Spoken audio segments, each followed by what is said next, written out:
Portions of this video contain unlicensed and copyrighted material. The views expressed in this video do not necessarily reflect the views of the copyright holders of such material. Missing Links is not held in copyright and may be freely distributed in any format and through any medium.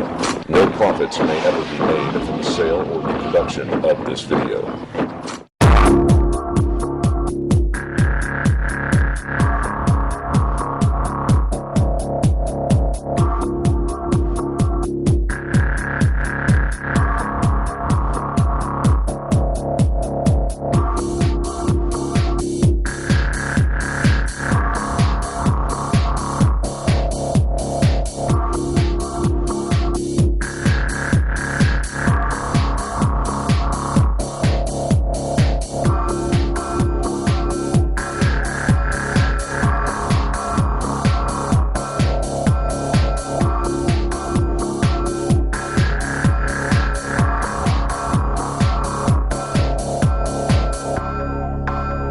Two suspects are in FBI custody after a truckload of explosives was discovered around the George Washington Bridge.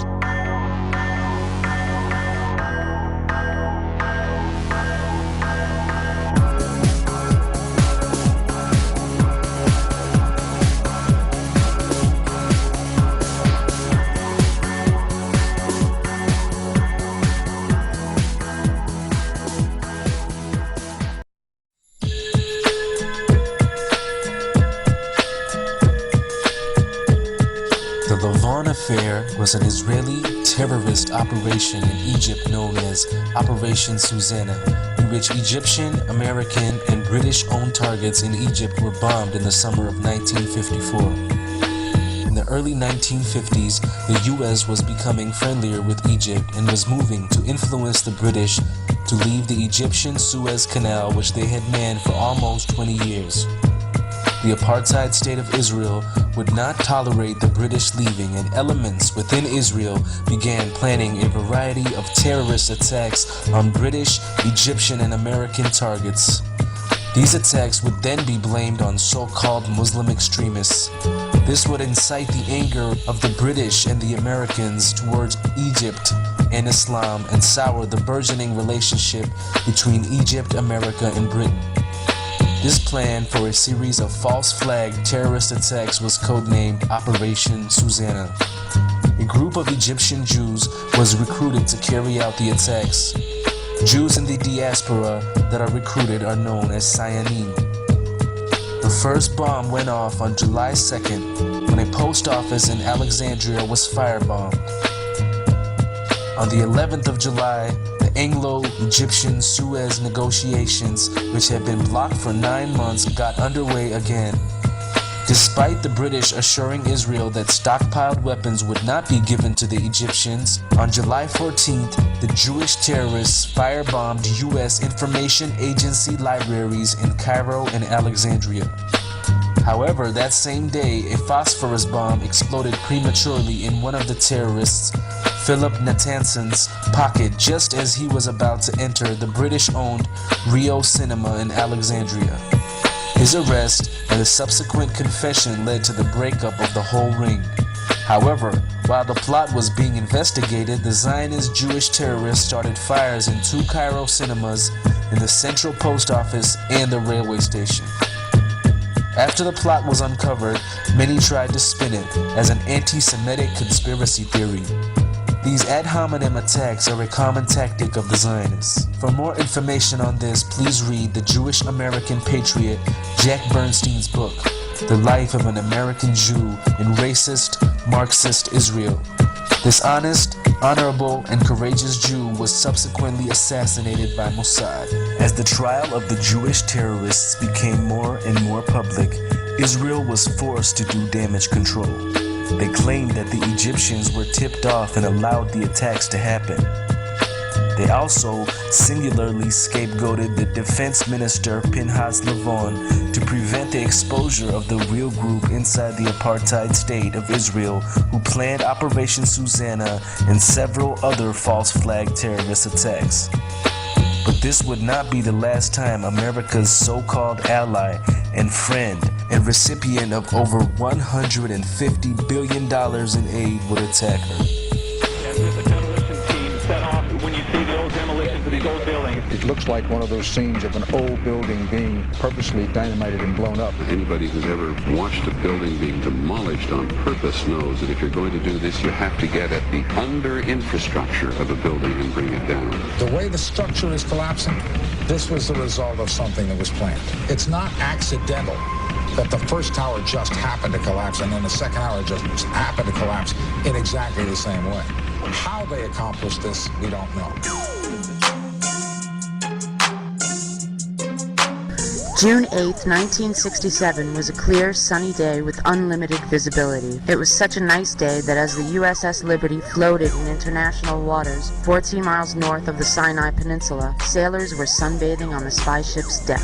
But all wasn't as tranquil as the sunny day would convey, for June 8th also marked the fourth day of the Six-Day War, which involved Israel, Egypt, Syria, and Jordan. Monitoring this situation was the USS Liberty, a World War II freighter that had been converted into a spy vessel by the NSA, the National Security Agency. In fact, the Liberty was the most sophisticated and identifiable intelligence ship in the world at the time, with dozens of large antennas, state-of-the-art electronic intercept equipment, moon-bound satellite dishes, massive aerials, plus a TRSS comm system that sent real-time messages to the Pentagon. The Liberty also flew a large 5-by-8-foot American flag, was freshly painted with large white numbers and letters on its bow and hull, and contained no offensive weaponry except for 4 50-caliber machine guns for defensive purposes. These details are important to keep in mind because at 8 o'clock a.m., as the Liberty floated in international waters at less than 5 knots with a 5-by-8-foot American flag furling in the wind, a squadron of Israeli jets circled the ship at least a dozen times. These reconnaissance planes flew at such low levels, as close as 200 feet, that the sailors aboard the Liberty actually waved to the Israeli pilots. And, as we will show later in this documentary, those commanding these Israeli jets not only ID'd this ship as being of American origin, they also positively ID'd it as being the USS Liberty. Despite being fully aware of its status, at 2 p.m. in the afternoon, 3 unmarked Israeli Mystir and Mirage 3 fighter jets pummeled the Liberty with rockets and cannon fire. These bombers initially went after the ship's antenna and electronics dishes, in the process filling the American flag full of holes. As sailors fled for cover, Liberty crewmen hoisted a new, even larger 7-by-13-foot flag into the air. But this new, even larger flag didn't stop the Israeli onslaught as they sprayed the Liberty with napalm, the highly incendiary substance burning the sailors' flesh. While this unprovoked act of war was taking place, radio operators aboard the Liberty tried to signal for help, but their SOS distress messages were not heard because the Israelis had deliberately jammed all 5 of the Liberty's emergency radio channels, a phenomenon that shows quite clearly that the interfering party was aware of their target beforehand and had previously zeroed in on it, for to jam a stranger's radio in such a rapid manner is virtually impossible.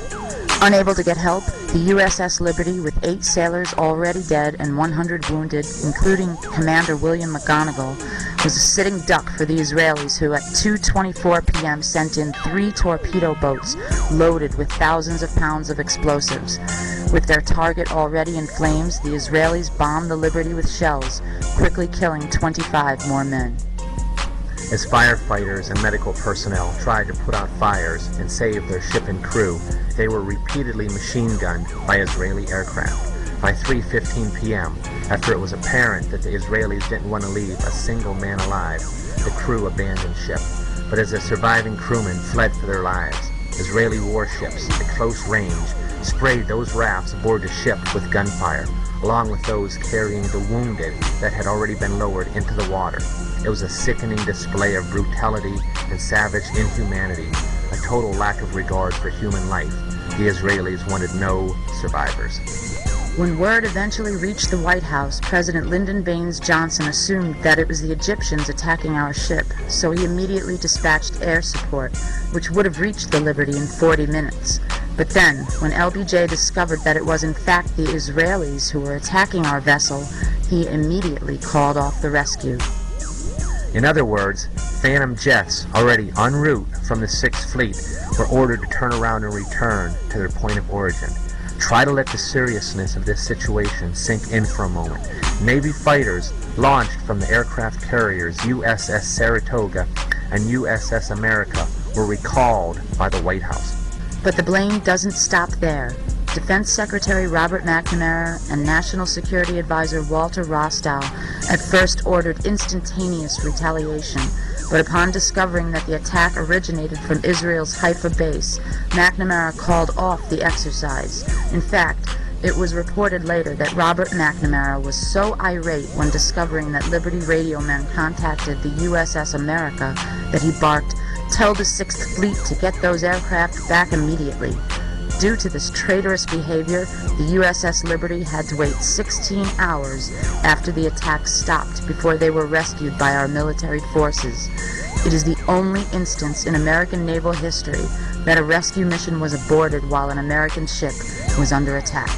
In all, the Israeli attack on America's USS Liberty, a ship that sat almost motionless in the water with no offensive weaponry while sailors sunbathed on its deck, lasted for 2 full hours, equaling the length of Japan's infamous attack on Pearl Harbor.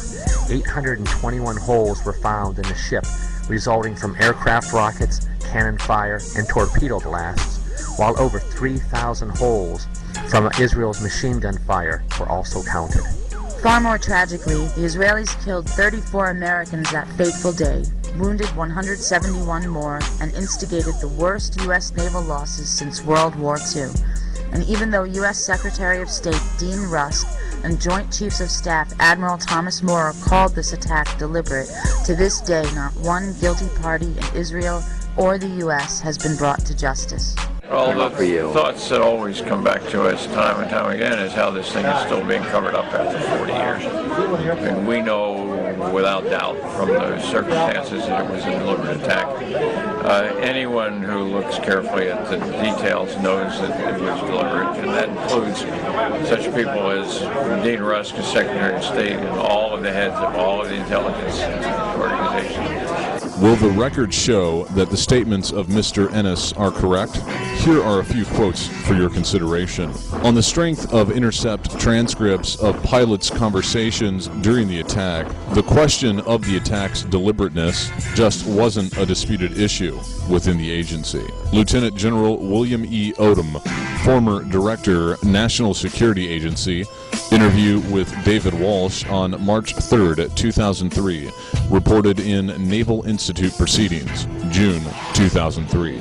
Inman said he flatly rejected the Crystal thesis that the attack was an accident. Quote, "It is just exceedingly difficult to believe that the USS Liberty was not correctly identified, based on talks with NSA seniors at the time having direct knowledge of intercepted communications. No NSA official could be found who dissented from the deliberate conclusion." Admiral Bobby Ray Inman, United States Navy, Director, National Security Agency, 1977 to 1981, reported in Proceedings, June 2003. Quote, "I can tell you for an absolute certainty from intercepted communications that they knew they were attacking an American ship," unquote. Oliver Kirby, former Deputy Director for Operations and Production, National Security Agency. Kirby participated in the NSA's investigation of the attack and reviewed translations of intercepted communications between pilots and their headquarters, which he reports show conclusively that they knew their target was an American ship. Kirby is considered the godfather of the USS Liberty and USS Pueblo intercept programs. From telephone interviews with James Ennis and David Walsh for Friendless Fire, Proceedings, June 2003. In a handwritten note dated 26 August 1967 by NSA Deputy Director Louis W. Tordella, reacting to the Israeli court decision exonerating Israelis of all the blame for the Liberty attack, it is stated, quote, "A nice whitewash for a group of ignorant, stupid, and inept unquote.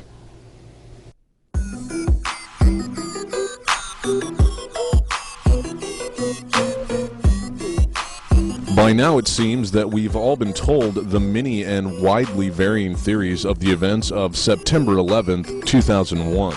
The official story of 9/11 presents that a group of extremist Muslim terrorists known as Al-Qaeda, apparently translated as the Base, planned and orchestrated the attacks. Yet others have told us that among the responsible are U.S. President George Bush Jr., U.S. Vice President Dick Cheney, and a variety of other criminal elements in the United States government.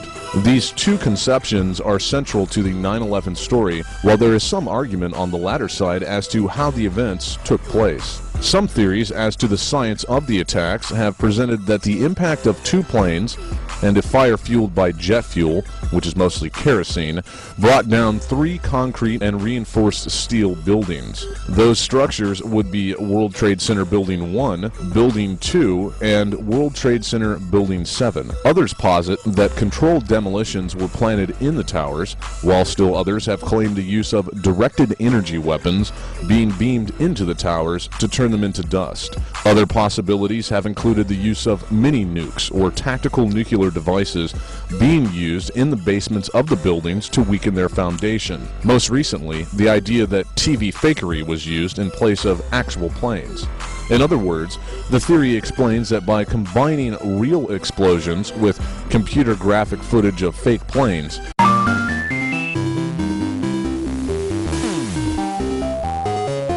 the criminals that pulled off the attacks were able to hoodwink the entire world. It is not in the scope of this video to prove nor dispute the science of how the towers came down that fateful day. However, it is our belief that among such theories, the case showing demolitions has been the most sound.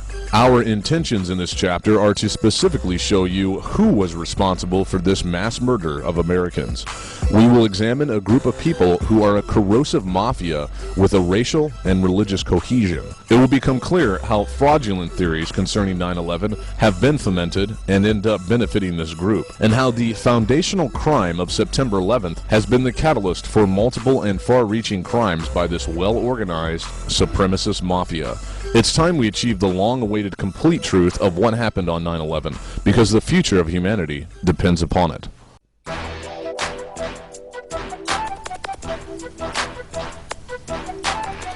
There are 2 documents which are central to understanding the intricate planning for the events of September 11th.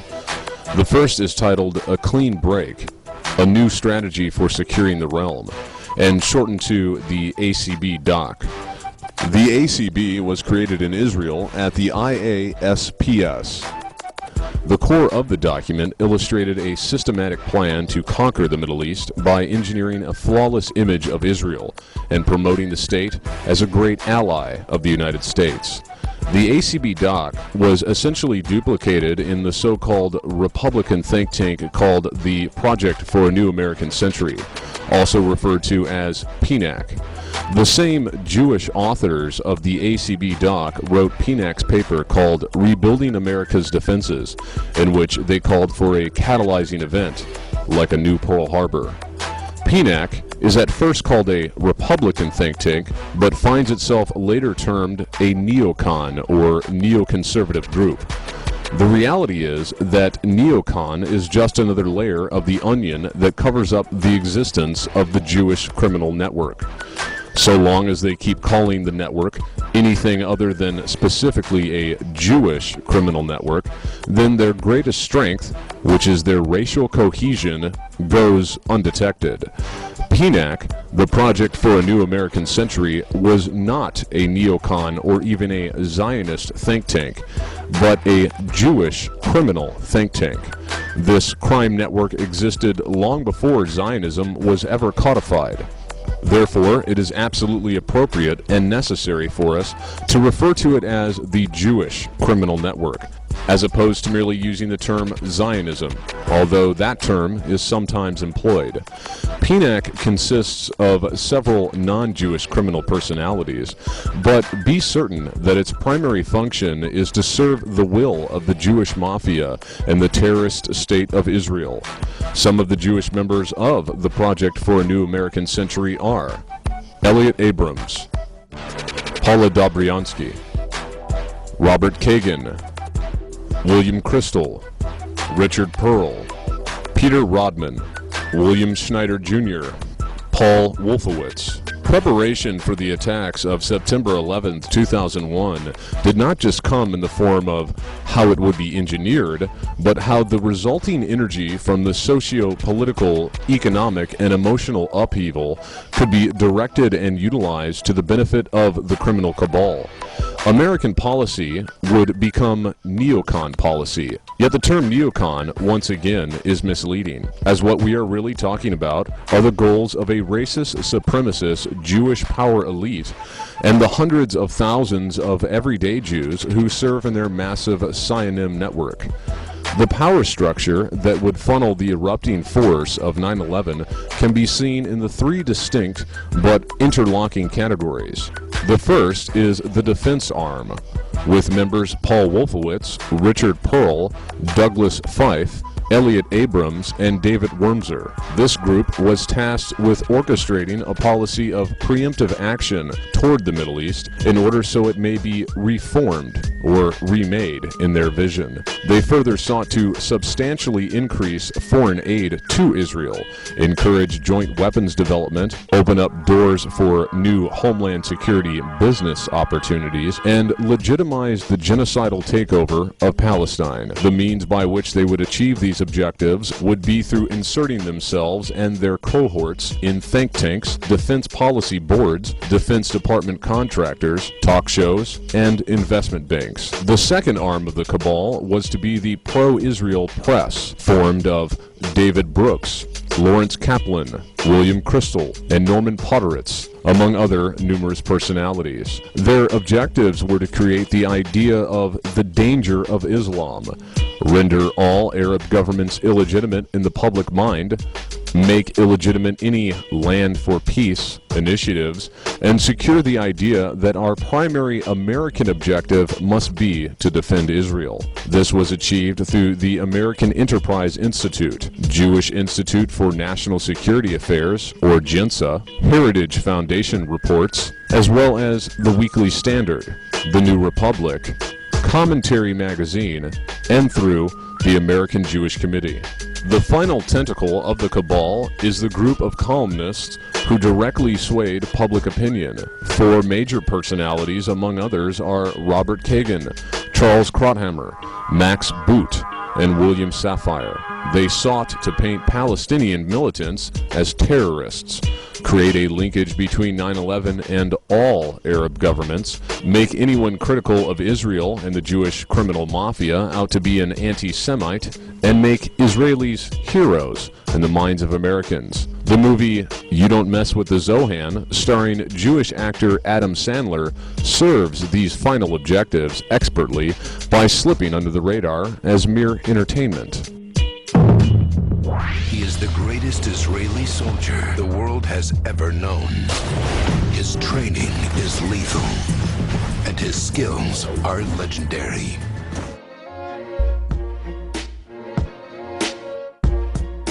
In October 2000, approximately 11 months prior to September 11, 2001, a former Israeli Defense Force, or IDF member, and veteran of the Yom Kippur War, 1973, was collecting English ivy cuttings at the Gomel Chesed Cemetery located at McKellen and 245 Mount Olive Avenue in Newark, New Jersey. The Gomel Chesed Cemetery is a Jewish cemetery. While he was scouting the cemetery for ivy cuttings, he overheard what he believed to be a conversation spoken in Hebrew, which drew his attention. As he watched and listened, a third man arrived to the meeting in a Lincoln Town Car.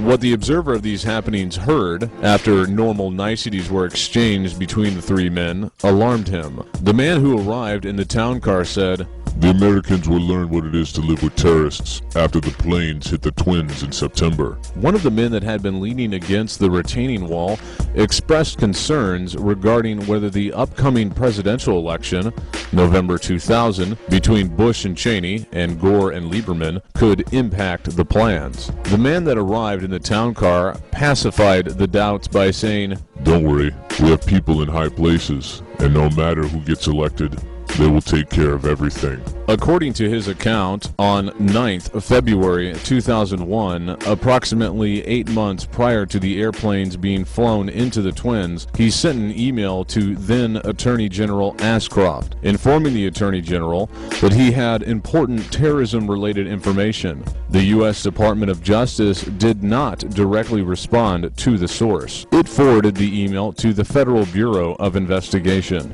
Shortly thereafter, on 28th March 2001, the source received a letter from Arthur Radford Baker, FBI, informing him that if he had information to share, he should contact the FBI Newark Division. The source contacted the FBI Newark Division and was told that 2 agents would be in contact with him, but no FBI agents came at that time. The source continued to call the FBI Newark Division in an attempt to pass his information on to the agency. He wanted to do this in person to ensure that it wasn't carelessly discarded or dismissed. He also sought a guarantee of protection by the FBI. As September 2001 drew closer, he grew more impatient. He began to act with a sense of urgency because, in his words, quote, "time was running out."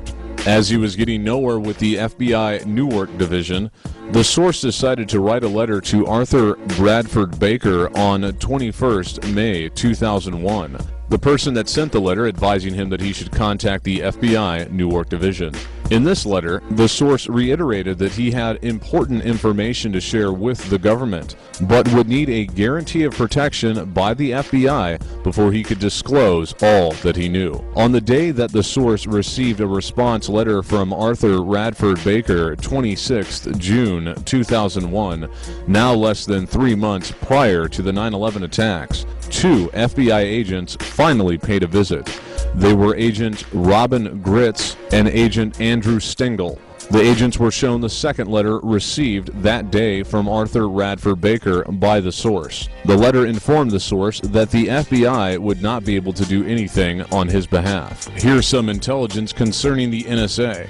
Yet another report focuses on the Israeli-based private communications company Amdocs, where a number of 60 detained suspects worked. Most directory assistance calls and virtually all call records and billing in the U.S. are done for the telephone companies by Amdocs Ltd., which has contracts with the 25 largest phone companies in the U.S. and more worldwide.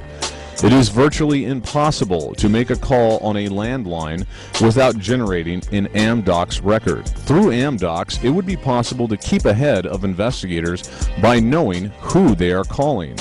In 1999, the Maryland-headquartered National Security Agency issued a top-secret report warning that records of calls in the United States were ending up in foreign hands, Israel in particular. Investigators do not believe calls are being bugged, but the data about who is calling whom and when is very valuable in itself. On 10th September 2001, just 24 hours before the World Trade Center attack, the Washington Times ran an article quoting intelligence sources who described Israel's Mossad as, quote, a wild card, ruthless and cunning, and has the capability to target U.S. forces and make it look like a Palestinian Arab act, unquote. Moreover, they said it was generally known in the intelligence community that the Mossad had penetrated every Muslim organization and would have a little problem in finding any number of fanatics to carry out a suicide mission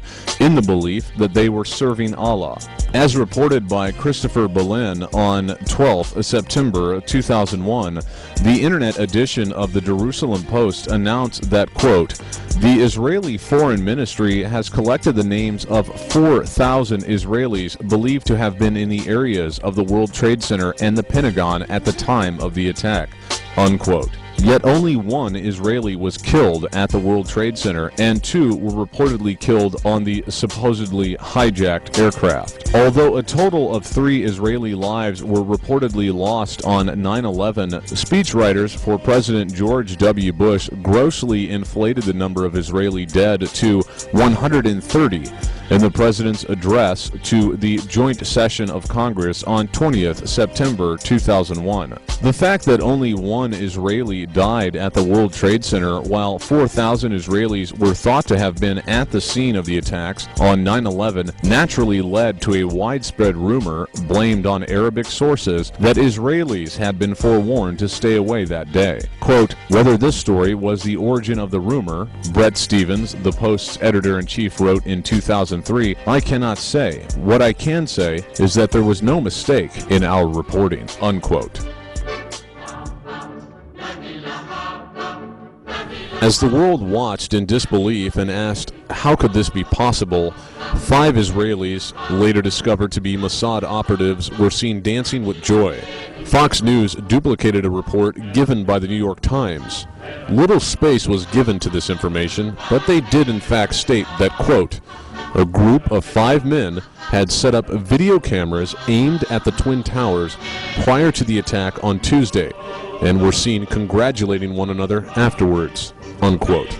Police received several calls from angry New Jersey residents claiming Middle Eastern men, quote-unquote, with a white van were videotaping the disaster with shouts of joy and mockery.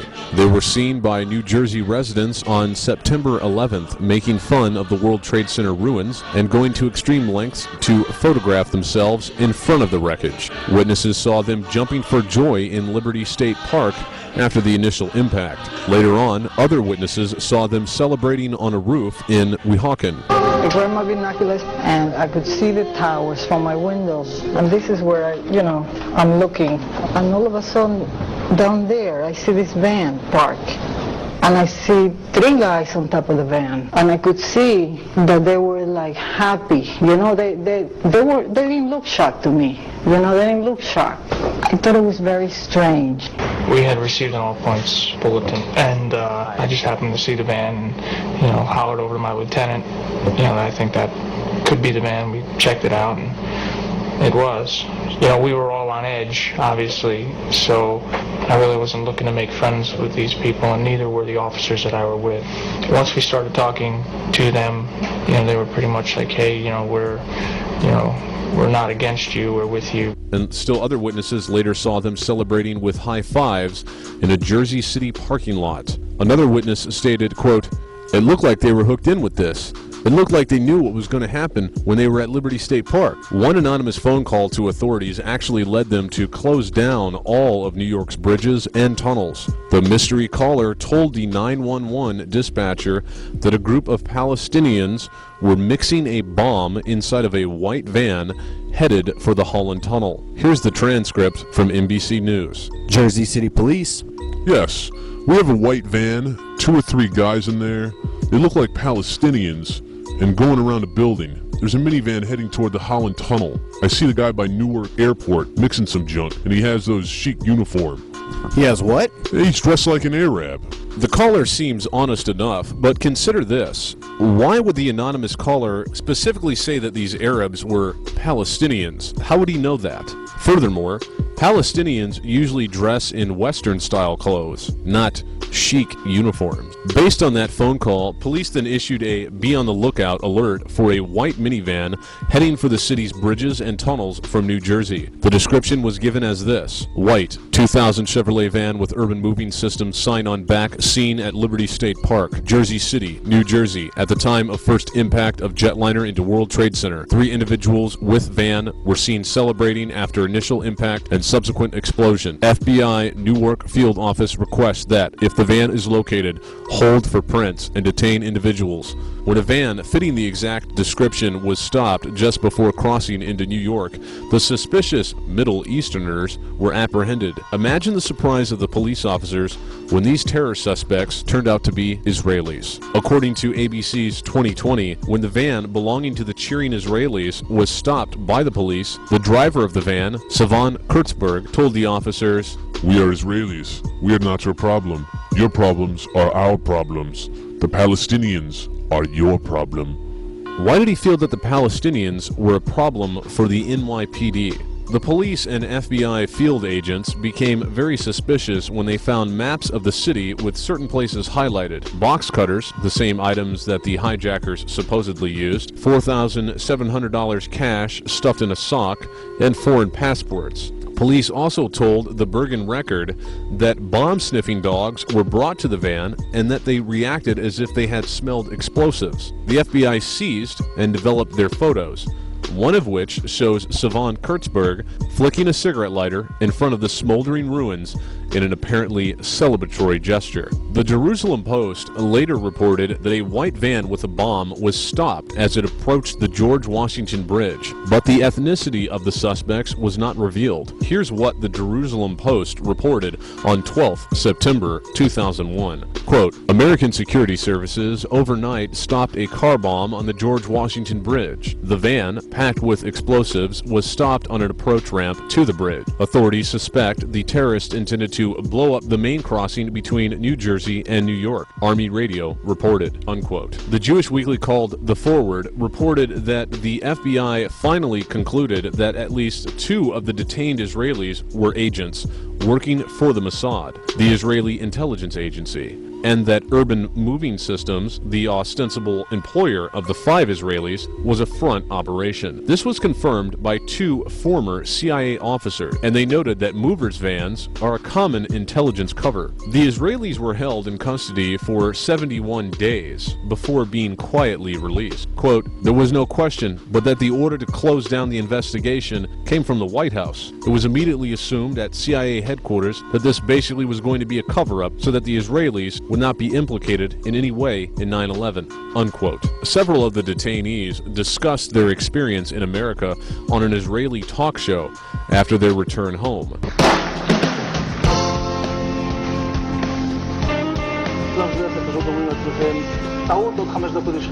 And at that point, we were taken for another round of questioning, this time related to our allegedly being members of Mossad.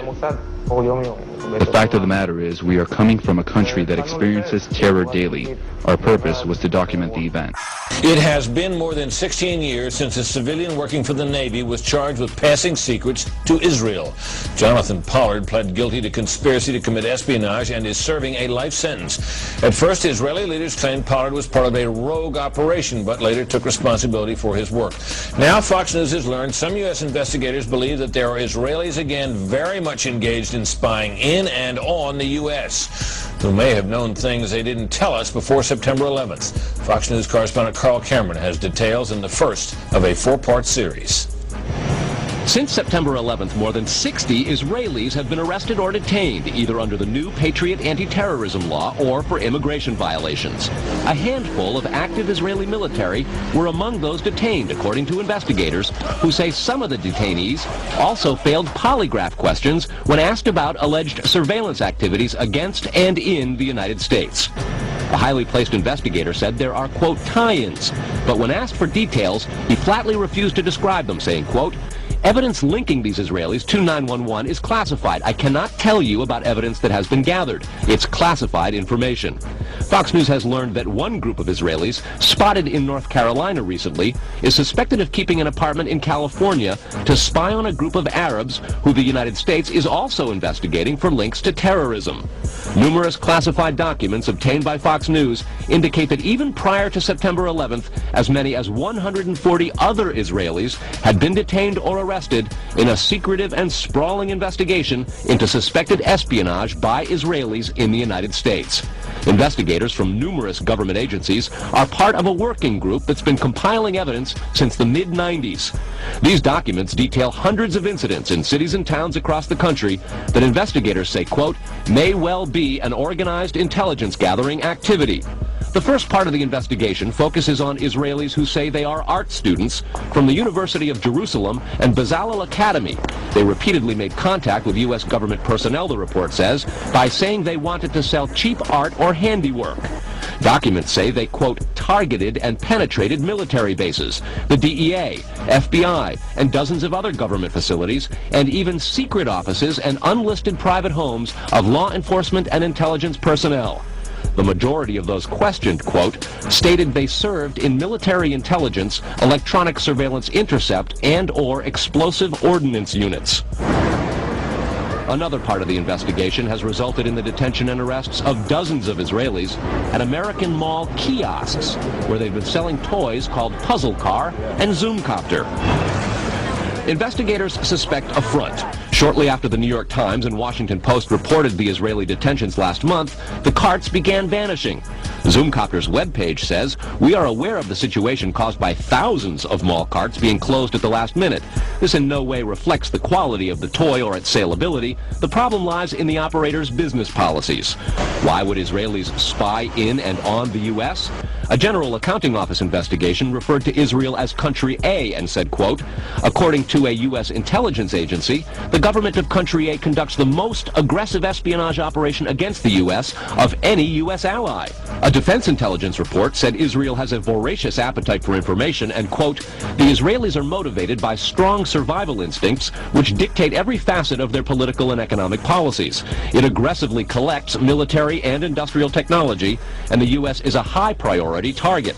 The document concludes, quote, "Israel possesses the resources and technical capability to achieve its collection objectives." Evidence that Israelis had been forewarned several hours before the attacks surfaced at an Israeli instant messaging service known as Odago. This story, clear evidence of Israeli prior knowledge, was reported only briefly in the U.S. media and quickly forgotten. At least 2 Israel-based employees of Odago received warnings of an imminent attack in New York City more than 2 hours before the first plane hit the World Trade Center. Odago had its U.S. headquarters 2 blocks from the World Trade Center. The Odago employees, however, did not pass the warning on to authorities in New York City, a move that could have saved thousands of lives. Odago has a feature called People Finder that allows users to seek out and contact others based on certain demographics, such as an Israeli nationality. 2 weeks after 9/11, Alex Diamandis, Odago's vice president, reportedly said, quote, "It was possible that the attack warning was broadcast to other Odago members, but the company has not received reports of other recipients of the message," unquote. The internet address of the sender was given to the FBI, and 2 months later it was reported that the FBI was still investigating the matter. There have been no media reports since. Odago, like many Israeli software companies, is based and has its research and development center in Herzliya, Israel, the small town north of Tel Aviv, which happens to be where Mossad's headquarters are located. Shortly after 9/11, Odago was taken over by Comverse Technology, another Israeli company. Within a year, 5 executives from Comverse were reported to have profited by more than $267 million from insider trading. Through Israeli venture capital investment funds, Mossad spawns and sponsors scores of software companies currently doing business in the United States. These Israel-based companies are sponsored by Mossad funding sources such as Cedar Fund, Stage 1 Ventures, Veritas Venture Partners, and others. As one might expect, the portfolios of these Mossad-linked funding companies contain only Israeli-based companies, such as Odago. The Israeli company Odago provided 2 hours advance warning to people on a buddy list.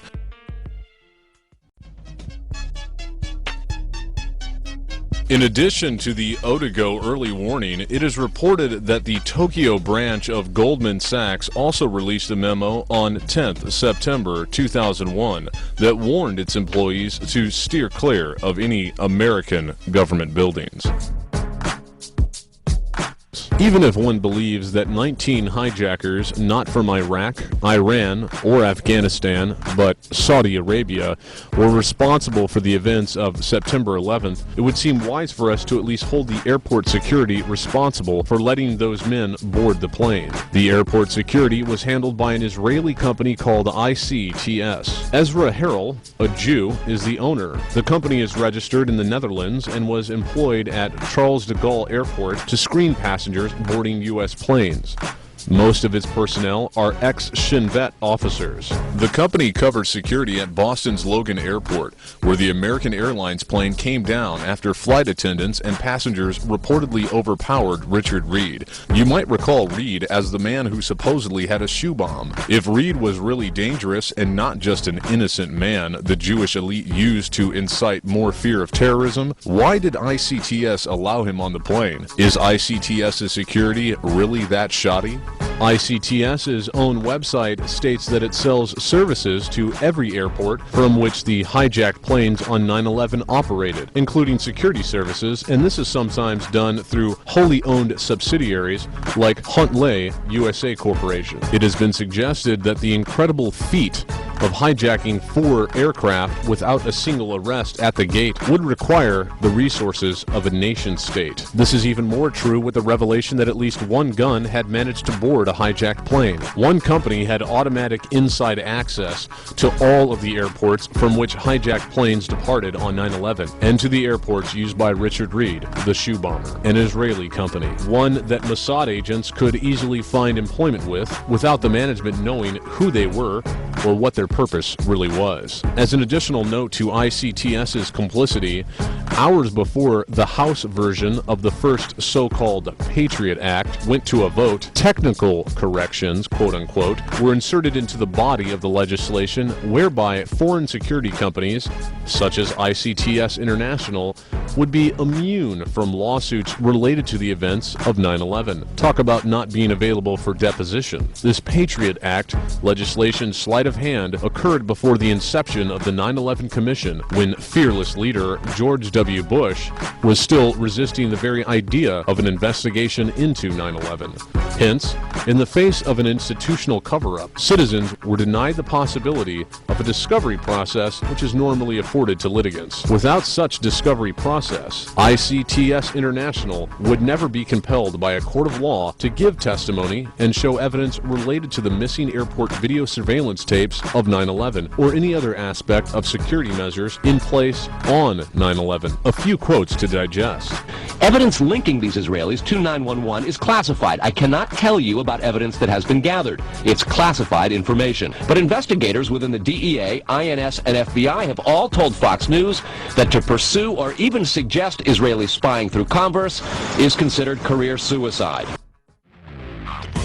While an Israeli real estate magnate from Australia insured his 99-year lease on the retail space of the World Trade Center against terrorism, one of Israel's biggest companies pulled out of the North Tower just days before September 11th. Zim American Israeli Shipping Company, Incorporated, broke the lease when it vacated the rented offices on the 16th and 17th floors of the North Tower of the World Trade Center shortly before the September 11th disaster. According to intelligence, Zim's World Trade Center office space had been leased until the end of the year, and the company lost $50,000 when it suddenly pulled out in the beginning of September. The parent company, Zim Israel Navigation Company, is nearly half owned by the State of Israel, the other half held by Israel Corp. Zim is one of the world's largest container shipping companies, operating an international network of shipping lines. The Israeli company's move out of the World Trade Center 1 week before the attacks saw the forfeiture of $50,000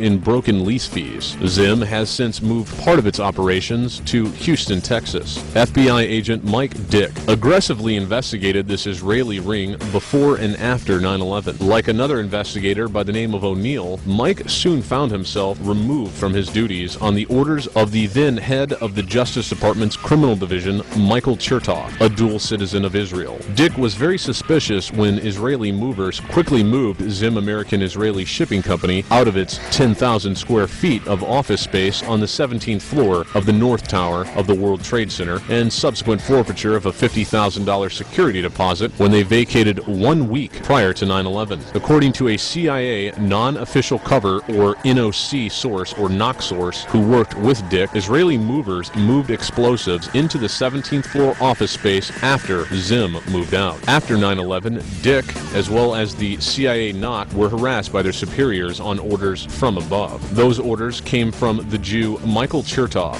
Dick was first relieved of his primary counter-espionage duties, eventually sent to Pakistan to investigate the kidnapping of Wall Street Journal reporter Daniel Pearl, and eventually buried in a desk job at FBI headquarters in Washington, D.C. According to the CIA source, Pearl was murdered because he was getting too close to the money trail that financed 9/11. The CIA source said, quote, "The same group that beheaded Pearl in Pakistan did the beheadings in Iraq," unquote. The source added that the beheadings were not Al-Qaeda. The CIA source, who emphasized his past Republican credentials, emphasized that Al-Qaeda was merely a list of arms dealers, mercenaries, drug dealers, financiers, and terrorists used by the CIA and Saudis during the Afghan Mujahideen war against the Soviets. The source also iterated that all the 9/11 hijackers had fake IDs during a joint CIA-FBI operation against lead hijacker Mohammed Atta in Fort Lee, New Jersey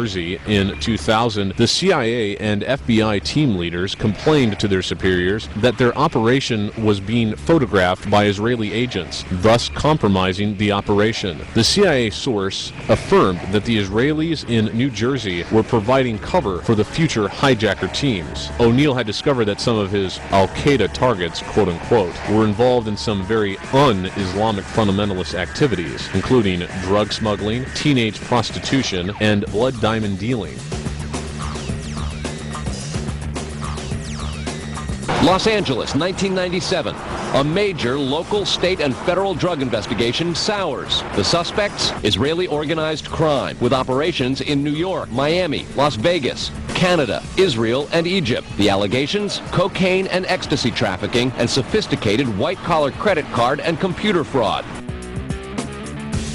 The financial trail led O'Neill to a network of bank accounts in London, Dubai, the Isle of Man, Guernsey, and Jersey. The network investigated coincided exactly with the activities being carried out by the Russian-Israeli mafia. Recall that the BBC reported on 23rd September 2001 that the so-called suicide hijackers were still alive. So were there any hijackers, let alone a lead hijacker? It appears the Jewish criminal network is inventing more villains.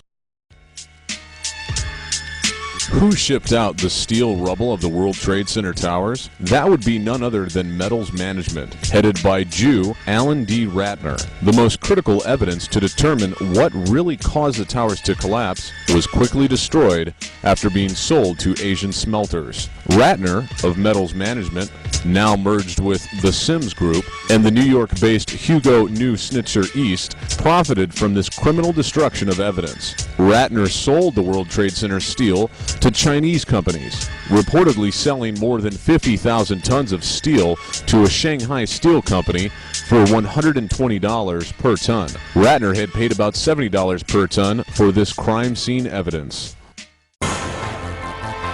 Another central element of understanding how the attacks could be pulled off by the Jewish power elite would be a careful review of the number of dual Israeli citizens serving in the various branches of our government. The primary question here is, how could a person be a citizen of two countries at the same time?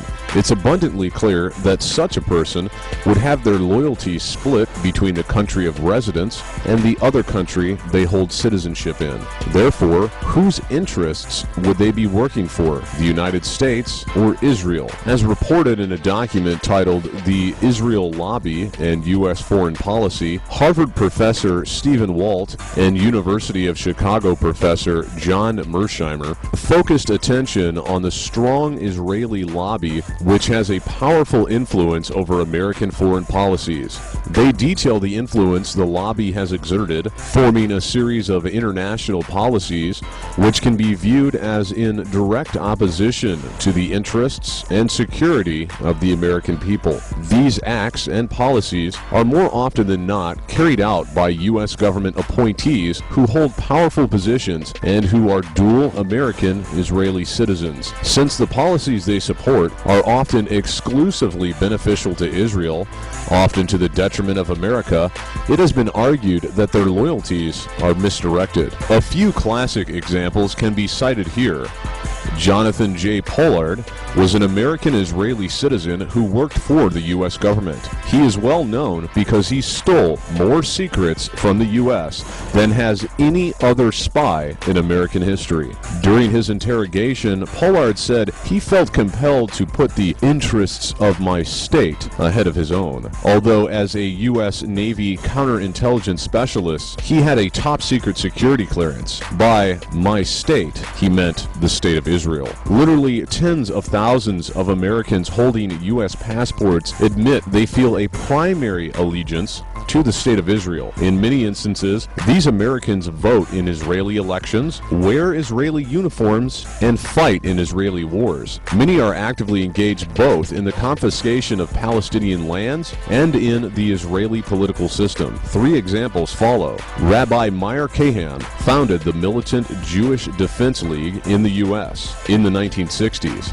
then immigrated to Israel, where he was elected to the Knesset until he was shot and killed at one of the U.S. fundraising rallies in 1990. The Brooklyn-born rabbi shuttled between Tel Aviv and New York, where he recruited militant American Jews for his activities in Israel against Palestinians. He claimed to be a dual citizen of America and Israel. Another Jew, James Mahone, from Alexandria, Virginia, reportedly was on a secret mission to kill PLO chairman Yasser Arafat when he was shot in 1980 by an unknown assailant. When he was shot, Mahone held an American M16 in his hand and a U.S. passport in his pocket. Alan Harry Goodman, an American Jew who left his home in Baltimore, Maryland, flew to Israel and served in the Israeli army. Then, on 11th April 1982, armed with an Uzi submachine gun, he walked alone to Al-Aqsa, Jerusalem's most holy Islamic shrine, where he opened fire, killing 2 Palestinians and wounding others.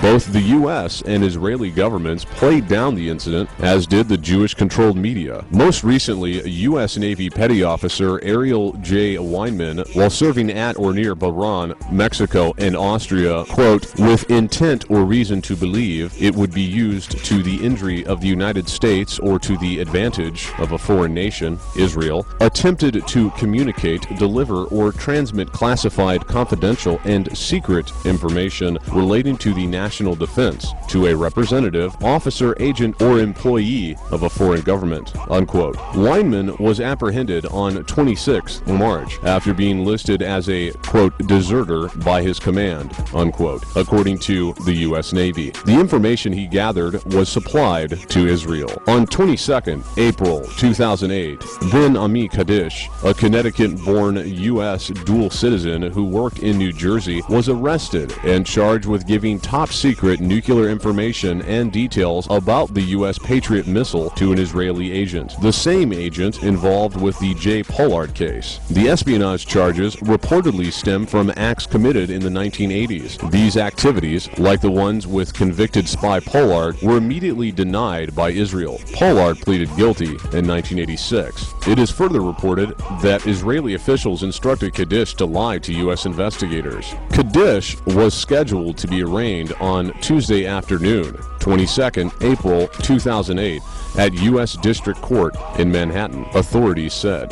The examples of Kahan, Mahone, Goodman, and Weinman raise the question of when a U.S. citizen ceases to be, or should cease to be, a U.S. citizen.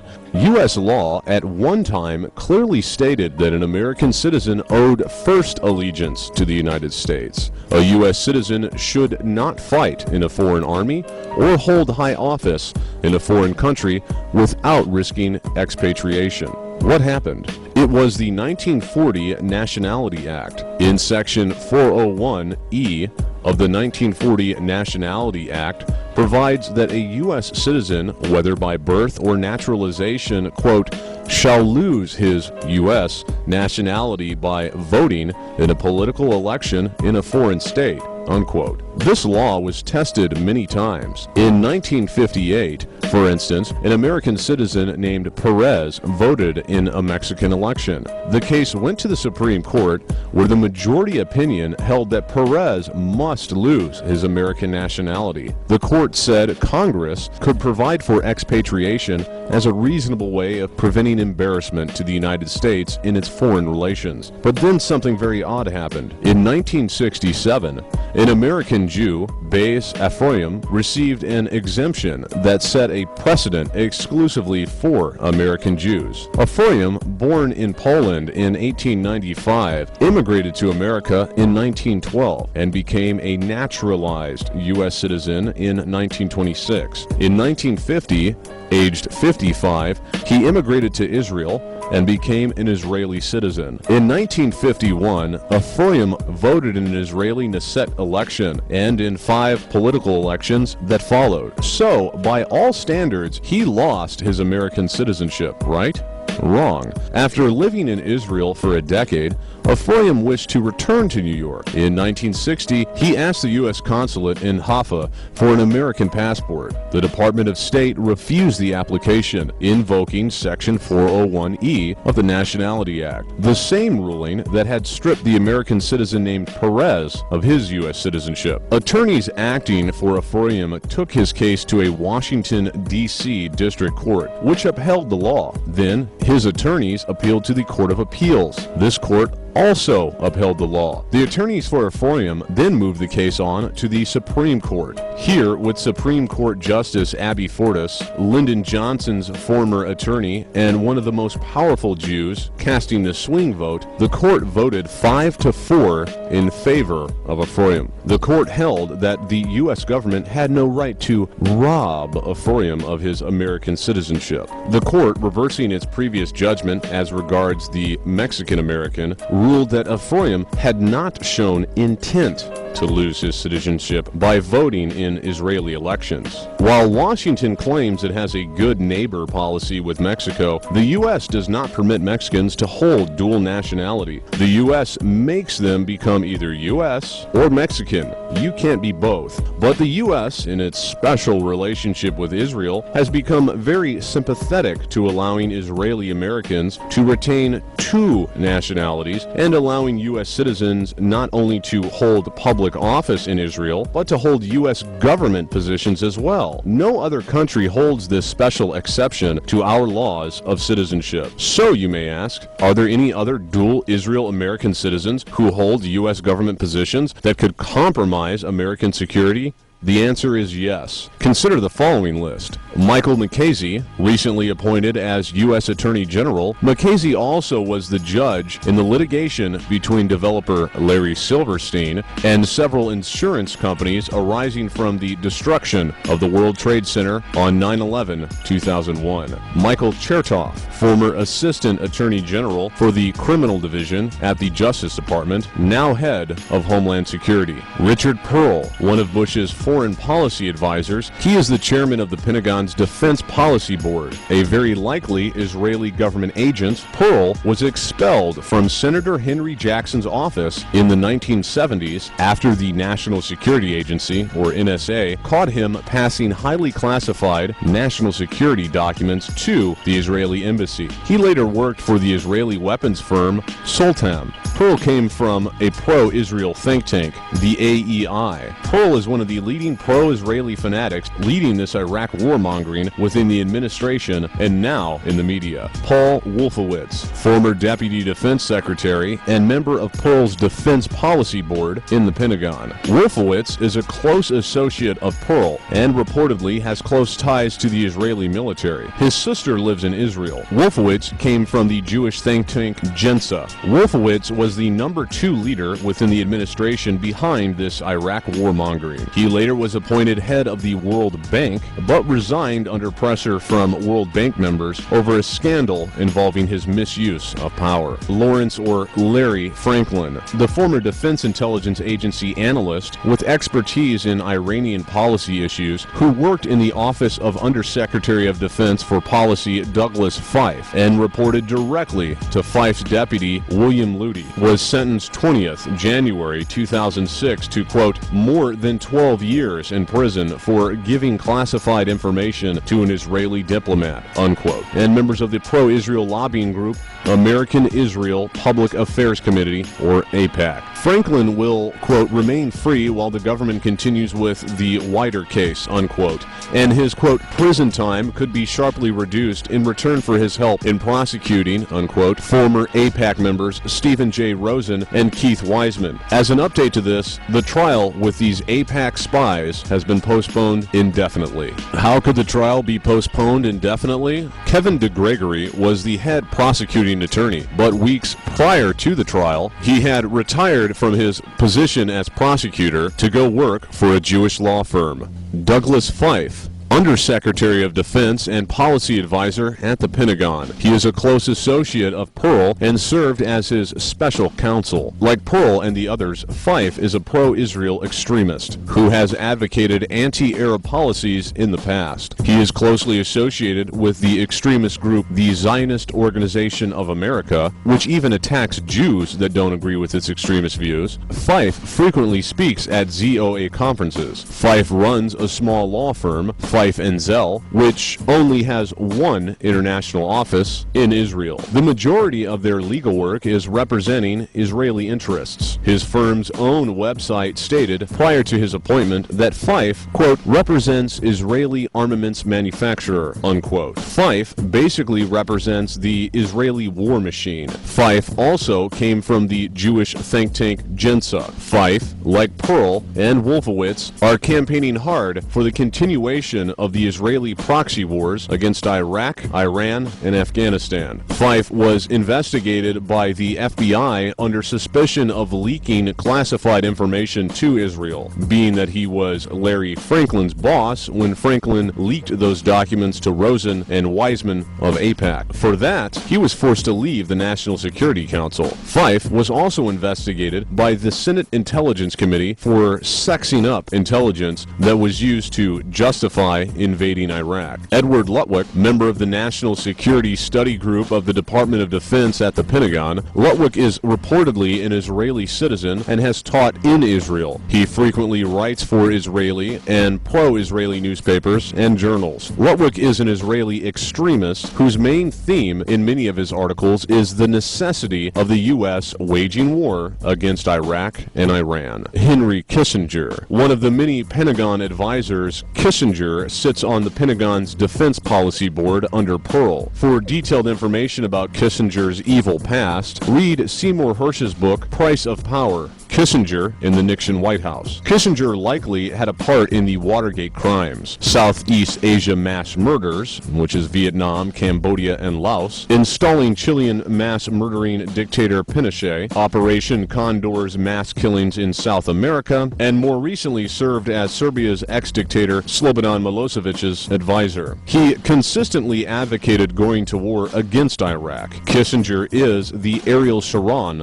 of the U.S. Unfortunately, President Bush nominated Kissinger as chairman of the September 11th Investigating Commission. It's like picking a bank robber to investigate a fraud scandal. He later declined this job under enormous protests. Dov Zakheim. Dov Zakheim is an ordained rabbi and reportedly holds Israeli citizenship. Zakheim attended Jews College in London and became an ordained Orthodox Jewish rabbi in 1973. He was adjunct professor at New York's Jewish Yeshiva University. Zakheim is close to the Israeli lobby. Dov Zakheim is also a member of the Council on Foreign Relations, or CFR, and in 2000 a co-author of the project for the New American Century's position paper titled Rebuilding America's Defenses, advocating the necessity for a Pearl Harbor-like incident to mobilize the country into war with Israel's enemies, mostly Middle Eastern Muslim nations. He was appointed by Bush as Pentagon Comptroller from 4th May 2001 to 10th March 2004. At that time, he was unable to explain the disappearance of $1 trillion.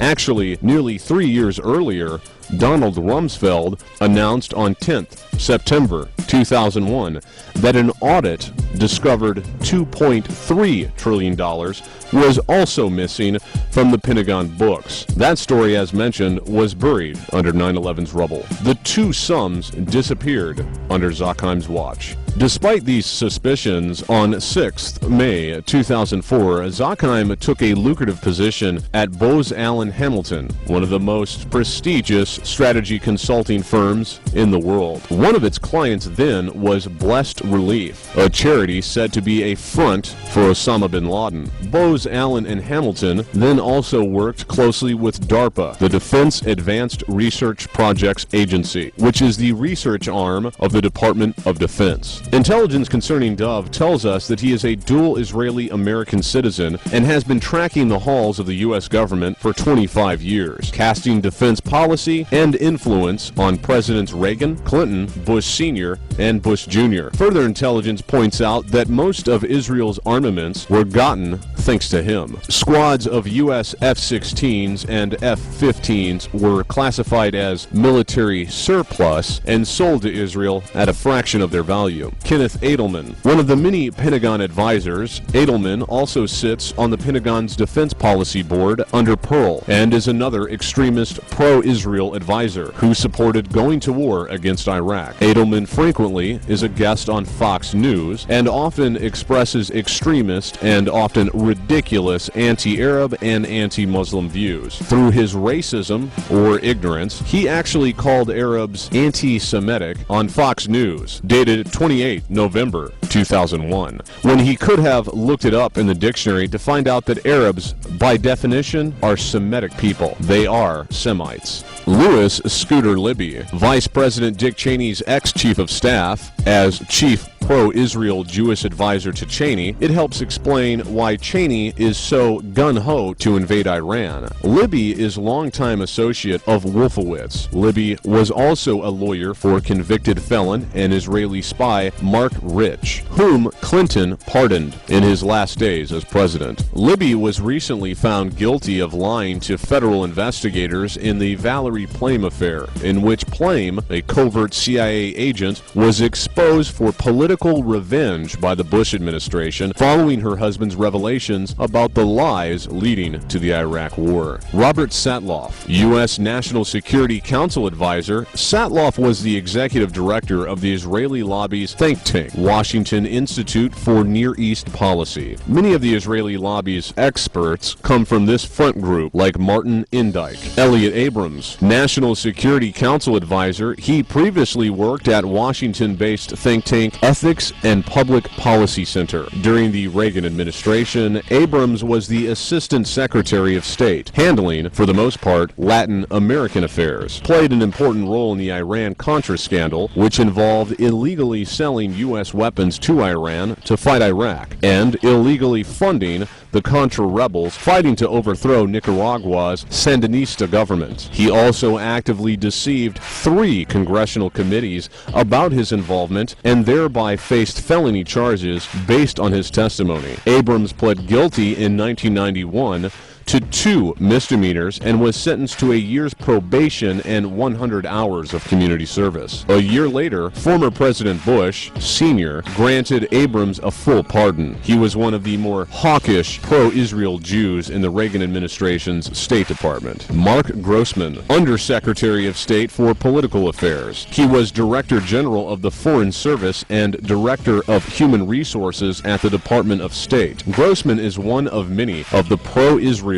Jewish officials from the Clinton administration that Bush has promoted to higher posts. Richard Haass, Director of Policy Planning at the State Department and Ambassador at Large. He is also Director of National Security Programs and Senior Fellow at the Council on Foreign Relations, or CFR. He was one of the more hawkish pro-Israel Jews in the first Bush Sr. administration who sat on the National Security Council and who consistently advocated going to war against Iraq. Haass is also a member of the Defense Department's National Security Study Group at the Pentagon. Robert Zoellick, U.S. Trade Representative, a cabinet-level position. He is also one of the more hawkish pro-Israel Jews in the Bush Jr. administration who advocated invading Iraq and occupying a portion of the country in order to set up a Vichy-style puppet government. He consistently advocates going to war against Iran. Ari Fleischer, ex-White House spokesman for the Bush Jr. administration, prominent in the Jewish community, some reports state that he holds Israeli citizenship. Fleischer is closely connected to the extremist Jewish group called the Chabad Lubavitch Hasidics, who follow the Kabbalah and hold very extremist and insulting views of non-Jews.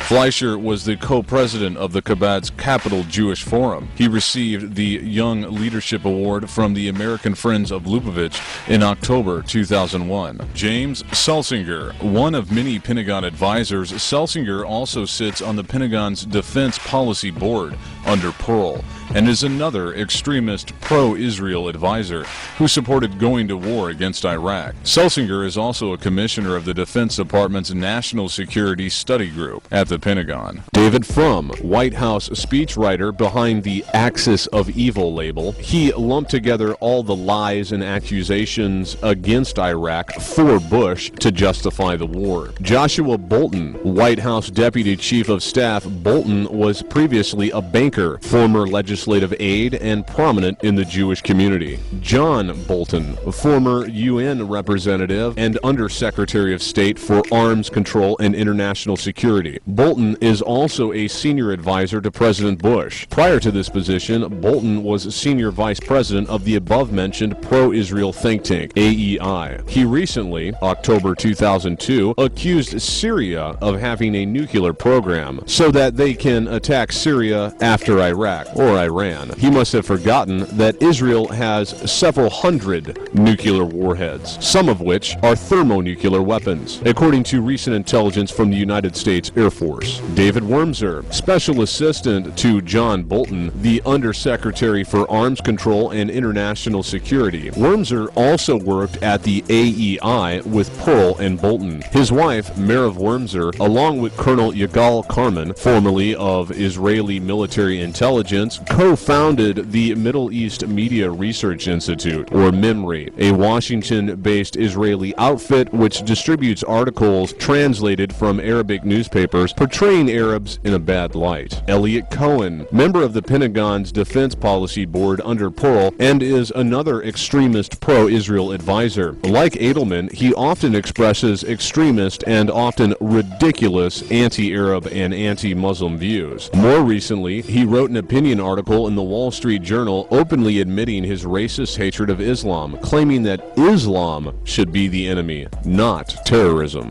Look, sometimes the word neoconservative is used when what they really would like to say is Jew. They being people who use that kind of language.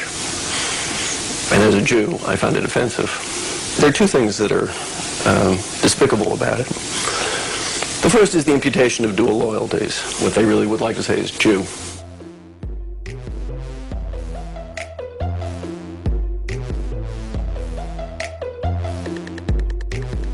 Mel Sembler, president of the Export-Import Bank of the United States, a prominent Jewish Republican and former national finance chairman of the Republican National Committee. The Export-Import Bank facilitates trade relationships between U.S. businesses and foreign countries, specifically those with financial problems. Steve Goldsmith, senior advisor to the president and Bush's Jewish domestic policy advisor. He also served as liaison in the White House office of Faith-Based and Community Initiatives, White House OFBCI, within the Executive Office of the President. He was the former mayor of Indianapolis. He is also friends with Israeli Jerusalem Mayor Ehud Olmert and often visits Israel to coach mayors on privatization initiatives. A number of other dual Israeli citizens serving in our government are Adam Goldman, White House's special liaison to the Jewish community, Joseph Gildenhorn, Bush campaign's special liaison to the Jewish community. He was the D.C. finance chairman for the Bush campaign, as well as campaign coordinator and former ambassador to Switzerland. Christopher Gersten, principal deputy assistant secretary, administration for children and families at HHS. Gersten was the former executive director of the Republican Jewish Coalition, husband of labor secretary.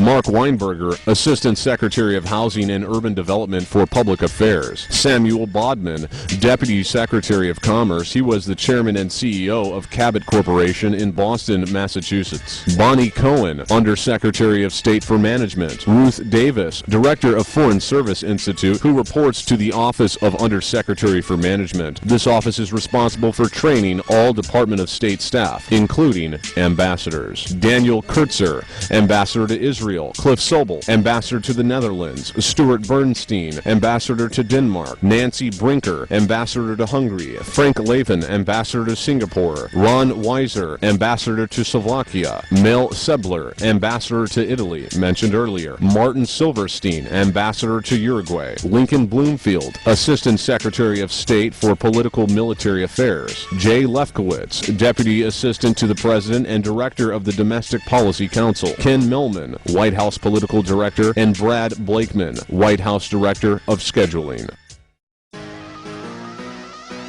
Michael Chertoff is now the Director of Homeland Security. Prior to his appointment as Director, he oversaw the Criminal Division of the Department of Justice till July of 2001. He is the man behind the investigation of 9/11, or lack of investigation, as it were. Chertoff was the U.S. prosecuting attorney for the District of New Jersey. Michael Chertoff is the person who had control of the evidence and prosecution of the first bombing of the World Trade Center. Chertoff's father is a man by the name of Gershon Baruch Chertoff, who happens to be a Talmudic rabbi. Michael Chertoff's uncle Mordecai is also a rabbi. Michael's grandfather was a very well-known teacher of the Talmud in New York City. Chertoff's sister was the head of Hadassah, the women's branch of the Zionist Organization of America. She went to a Hebrew university before Israel was even a state. The Chertoff family was one of the founding families of the State of Israel. Michael Chertoff's aunt works with the Zionist movement in London, Chicago, and New York City. Chertoff's power over domestic security is enormous at this point. He is the head boss of departments like the TSA, or Transportation Security Administration, U.S. Customs and Border Patrol, U.S. Immigration, U.S. Secret Service, FEMA, and the corresponding detention camps ran by FEMA, U.S. Coast Guard, federal law enforcement, training centers, domestic nuclear detection office, National Cyber Security Center, to name a few. Chertoff has direct access to the Department of Justice and the FBI because he has many Jewish cohorts in strategic positions throughout these departments. It has been a guarded secret for quite some time that Michael Chertoff was the author of the Patriot Act, a bill edited by Viadin that effectively nullifies the Constitution of the United States of America and the Bill of Rights. It was originally common knowledge that Ashcroft was the author of the so-called Patriot Act, but it was Chertoff who engineered this traitorous bill. It should also be noted that Chertoff has direct access to every single police and sheriff department in the country because since the creation of the Department of Homeland Security, they have appointed people in every police department to have a liaison for the DHS. This dual citizen of Israel, with obvious loyalties not to the United States, will be in direct control of events as they happen if martial law is ever declared on Americans. We must go forward in our timeline to the year 2007 to understand this next piece of telling but peculiar evidence. It is necessary to understand how the Jewish crime network continues to function undetected by the average person. Their operatives and Sionim informants and assistants must play all sides and every side to retain the illusion that they aren't working on the same side. They play friend and associate, entertainer, business partner, villain, and hero. If we examine the tragic events of the Virginia Tech shooting, we find Cho Seung-kyu shooting two individuals at 7:15 a.m. This was reported to the authorities as gunfire and one person dead on the scene. 2 hours went by before Cho opened fire on several dozen persons at the campus's Norris Hall. Why didn't the school president warn the students and suspend classes? The school president is none other than Charles Steger, a Jew. Steger was silent for approximately 2 hours. This is reminiscent of the Audigo employees who received a warning about the 9/11 attacks, but apparently decided not to save non-Jewish lives by sharing that information with others. 2 students reported that they could have been able to put Cho down with their firearms, but recent restrictions to carrying guns to school passed by Steger disarmed them. allowing Cho to safely gun down students with neither a warning to them nor the ability of brave men to handle the situation with legally owned firearms. If you examine the gun control laws of the past 100 years, you will find members of the Jewish crime network putting such laws in place.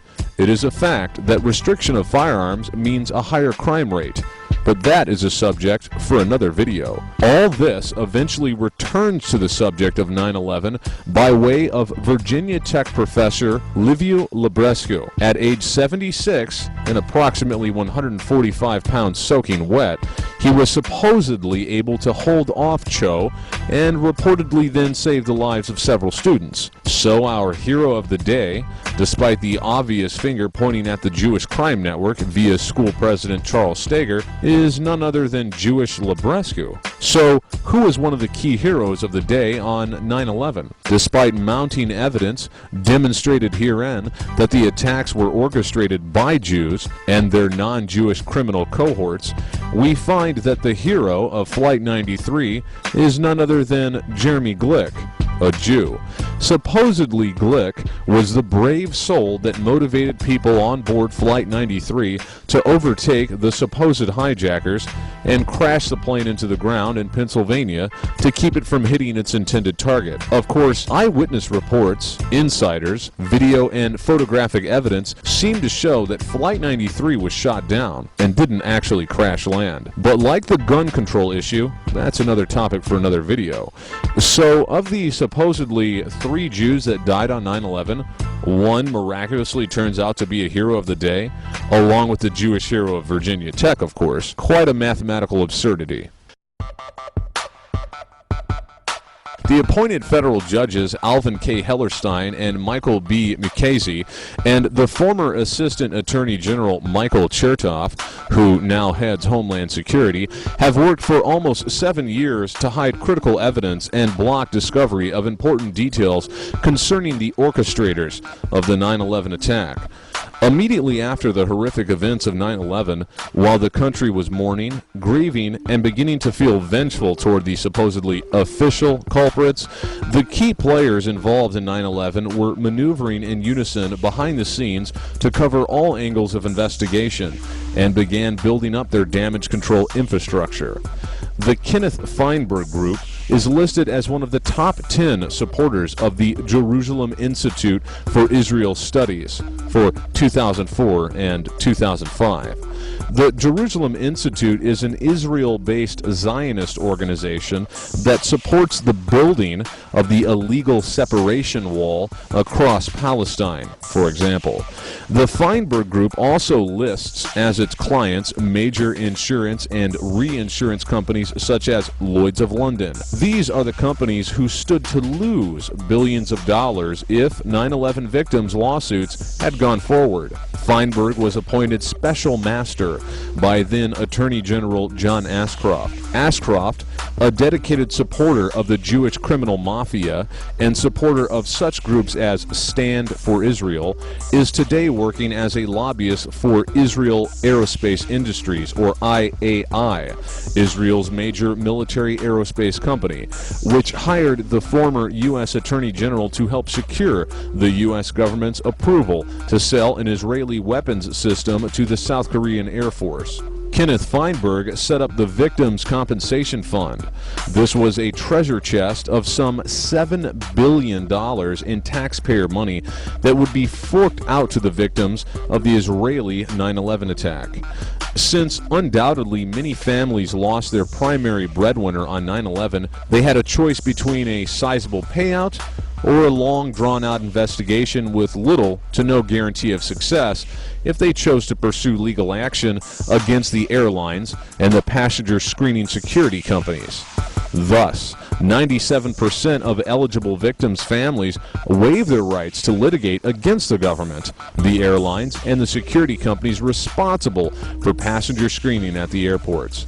This prevented any discoveries that could be made via legal battle in the courts for nearly every relative of a victim of 9/11. However, our so-called Israeli allies who masterminded 9/11 weren't satisfied with a 97% cover-up. enter two very dedicated criminal Jews with close ties to the Israeli crime network and judges who very conveniently belong to the same synagogue. Judge Alvin Hellerstein and our new Attorney General, Michael Mukasey. A little background on Hellerstein is necessary here. Judge Hellerstein has a deep and long-standing connection to the Jewish criminal network and close family ties to the State of Israel. Judge Hellerstein's wife is a former senior vice president and current treasurer of a New York-based Jewish organization called AMIT.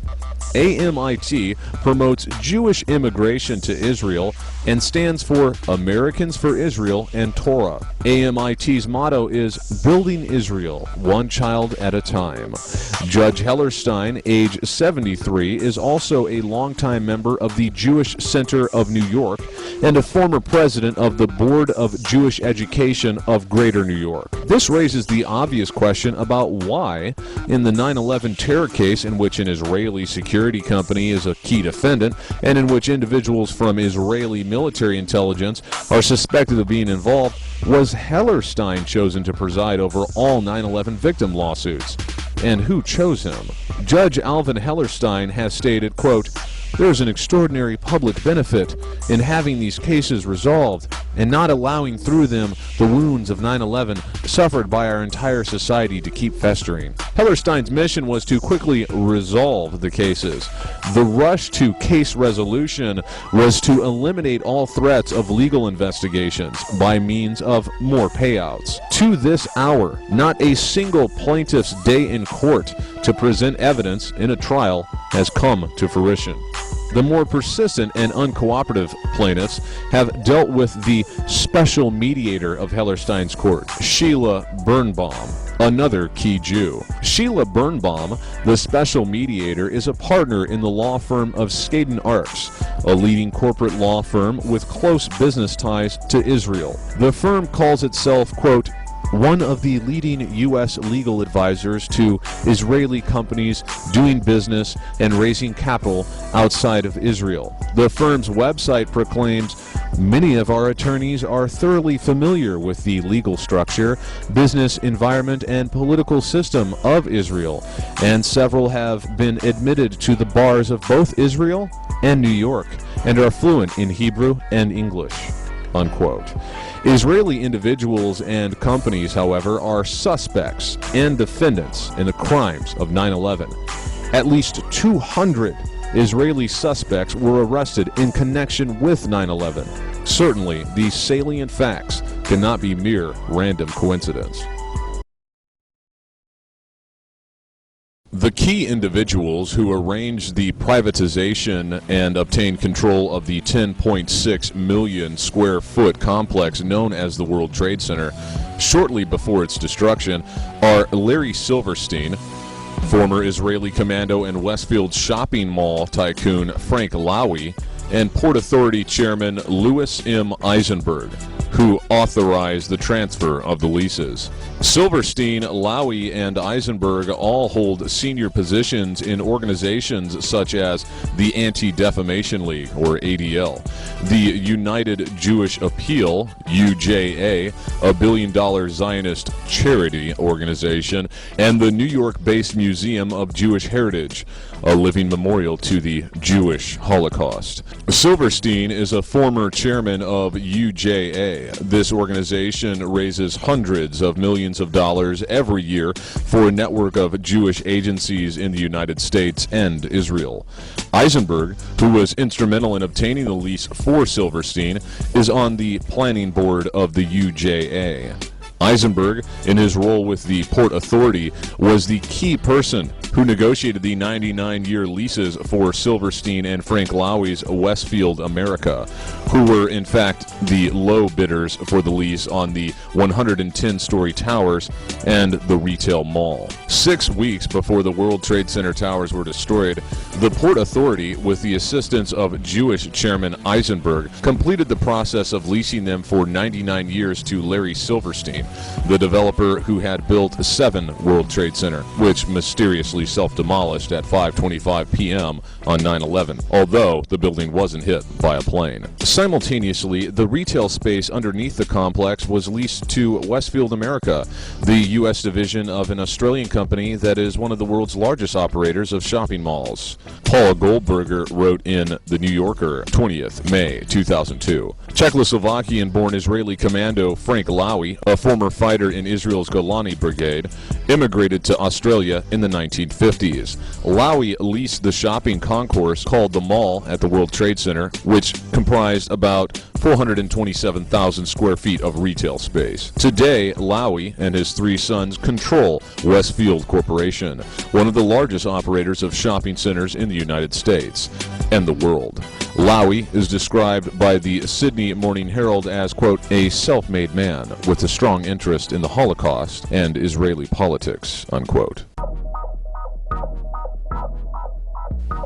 Dov Zakheim's SPC Corporation provided the flight termination system and command transmitter system. Some people have posited that the planes that flew into the towers were remote controlled.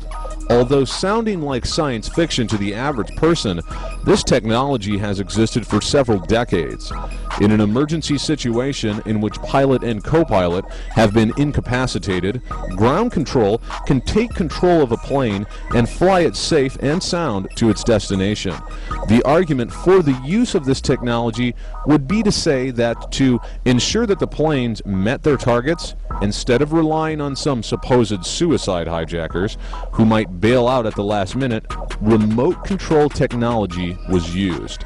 We are not here to argue for this point, nor disagree with it, but it is more than telling that System Planning Corporation, or SPC, designs, manufactures, and distributes highly sophisticated technology that enables an operator to fly by remote control as many as 8 different airborne vehicles at the same time from one position, either on the ground or airborne. System Planning Corporation markets the technology to take over the controls of an airborne vehicle already in flight. For example, the flight termination system technology could hijack hijackers and bring the plane down safely. The flight termination system can be used in conjunction with the CTS technology that can control up to 8 airborne vehicles simultaneously. The possibility of nefarious use of these brilliant technologies developed and deployed by Systems Planning Corporation certainly deserves careful consideration in any full and impartial investigation of what actually took place on 9/11. In the context of 9/11, it also needs to be pointed out that Rabbi Dov Zakheim was Chief Executive Officer of System Planning Corporation's International Division until President George W. Bush appointed him Undersecretary of Defense and Comptroller of the Pentagon. Not long before Rabbi Zakheim rose to power over the Pentagon's labyrinthine, bottomless accounts, he co-authored an article entitled Rebuilding America's Defenses, Strategy, Forces, and Resources for a New Century, which was published by the Project for a New American Century in September 2000, exactly a year before 9/11. In this article, on page 51, it is stated that, quote, the process of transformation, even if it brings revolutionary change, is likely to be a long one, absent some catastrophic and catalyzing event, like a new Pearl Harbor, unquote.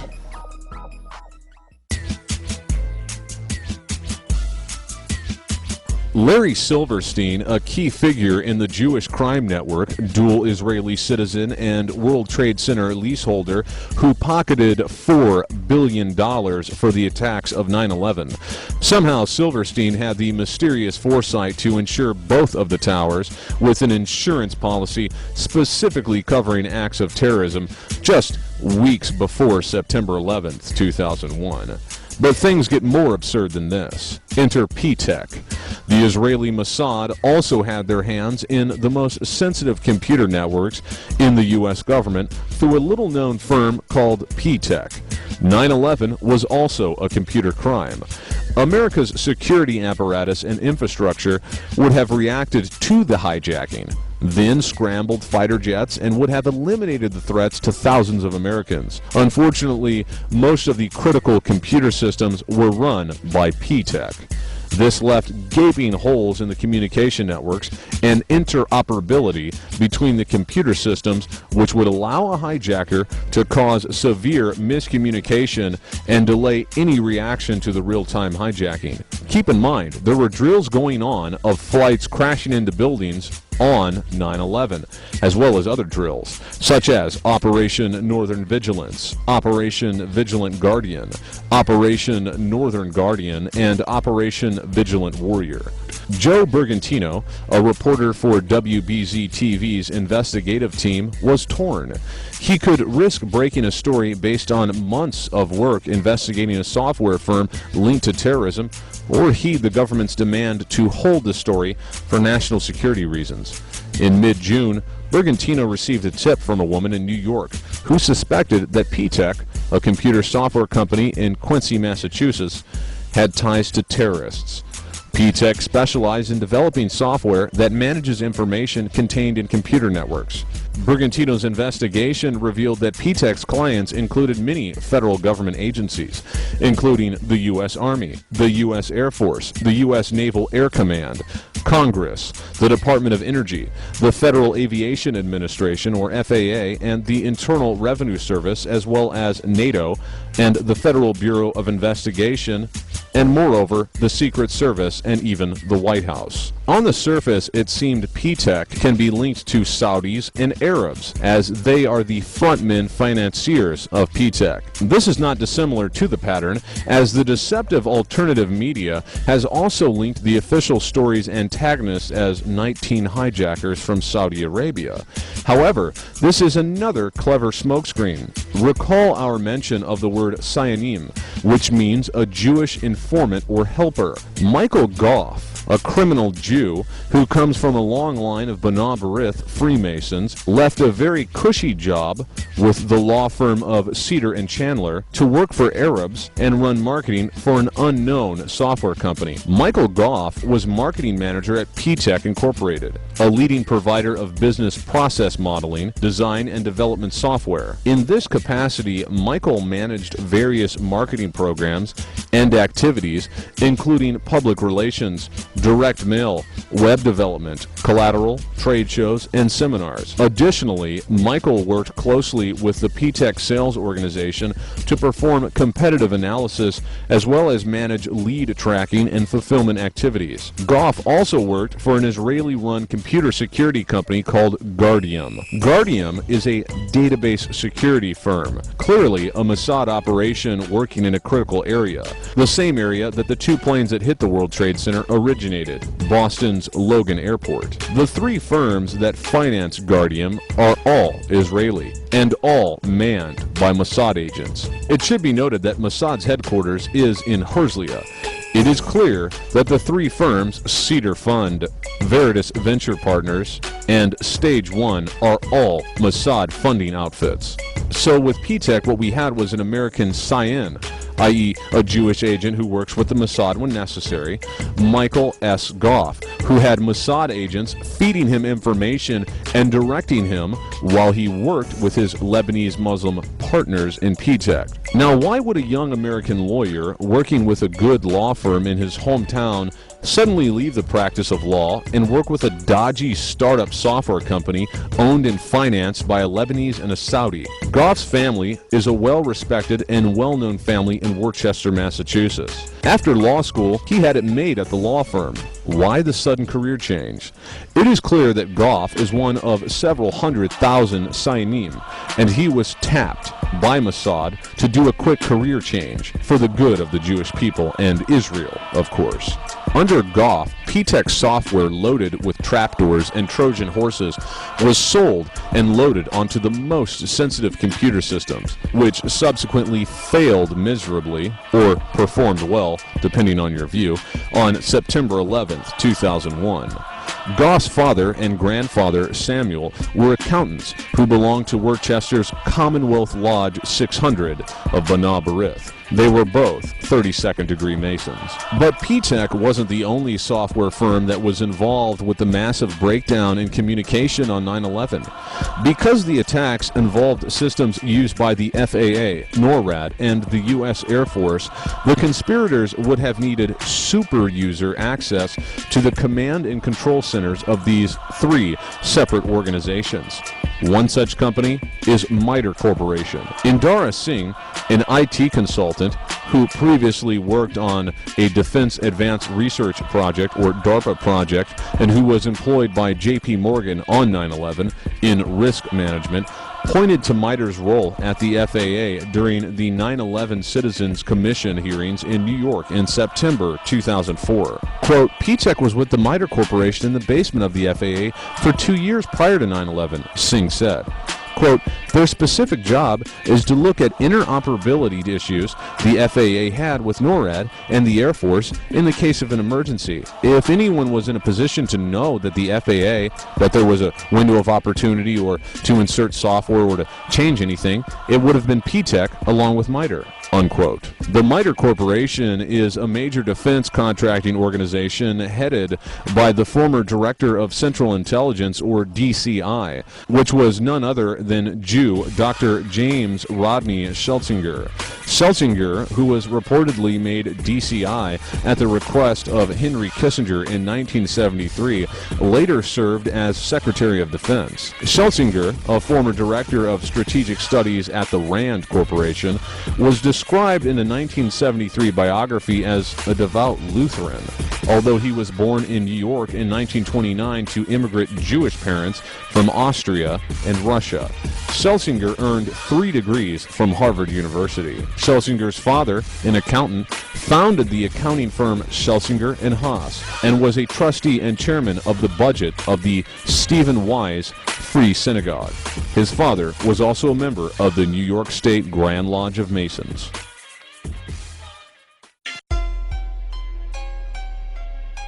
On 17th October 2001, Michelle Moad reported in the Mercury of Philadelphia that 2 men were caught by federal immigration authorities with detailed footage of the Sears Tower in Chicago, Illinois. The authorities described them as Middle Eastern men. Police arrived on the scene due to a call from Pizzeria Uno, a restaurant whose manager reported that the men had a tractor trailer and were dumping something described as a pile of furniture at the rear of the pizzeria. Of the 2 men, one identified himself as Moshe Almakias, age 30. This person fled the scene, according to police. The manager of the restaurant reported to the officers that the vehicle read Moving Systems Incorporated and included a phone number. The Middle Eastern man, later identified as Ron Qatar, age 23, exited the vehicle and said that the operator, 30-year-old Moshe Almakias, was across the street. He was spotted with a Jewish female, Eilat Reisler, age 23, across the street, but she soon began to walk in the opposite direction of Almakias as soon as she was spotted by the police. When Reisler was apprehended, searched, and questioned, she was found to have a German passport in her name and medication in another. Getting back to Almakias, he stated that he didn't dump any furniture behind the restaurant and that he was on his way to a customer in New York. He was unable to provide either an address or phone number for the customer. When an arriving officer examined the vehicle, it was found to be in numerous violations and even not in safe working order, and was subsequently put out of commission. The truck was, in fact, loaded to 3/4 capacity with household items, boxes, and furniture. Officer Gerald Swartz of the Whitpain Police Department found a video camera amongst the load. Plymouth police officer David McCann reviewed the tape and found that it had footage of Chicago, but suspiciously had numerous zoom-in shots of the Sears Tower. The 3 suspects were eventually questioned by the FBI and detained by INS. The Israelis were eventually released, but coupled with the antics of the dancing Jews that were caught on 9/11 and their front company, Urban Moving Systems, and these suspicious characters and their supposed moving company, is it possible that the plane that went down in Pennsylvania was intended for the Sears Tower in Chicago before the aircraft made an abrupt change of course over the state of Ohio?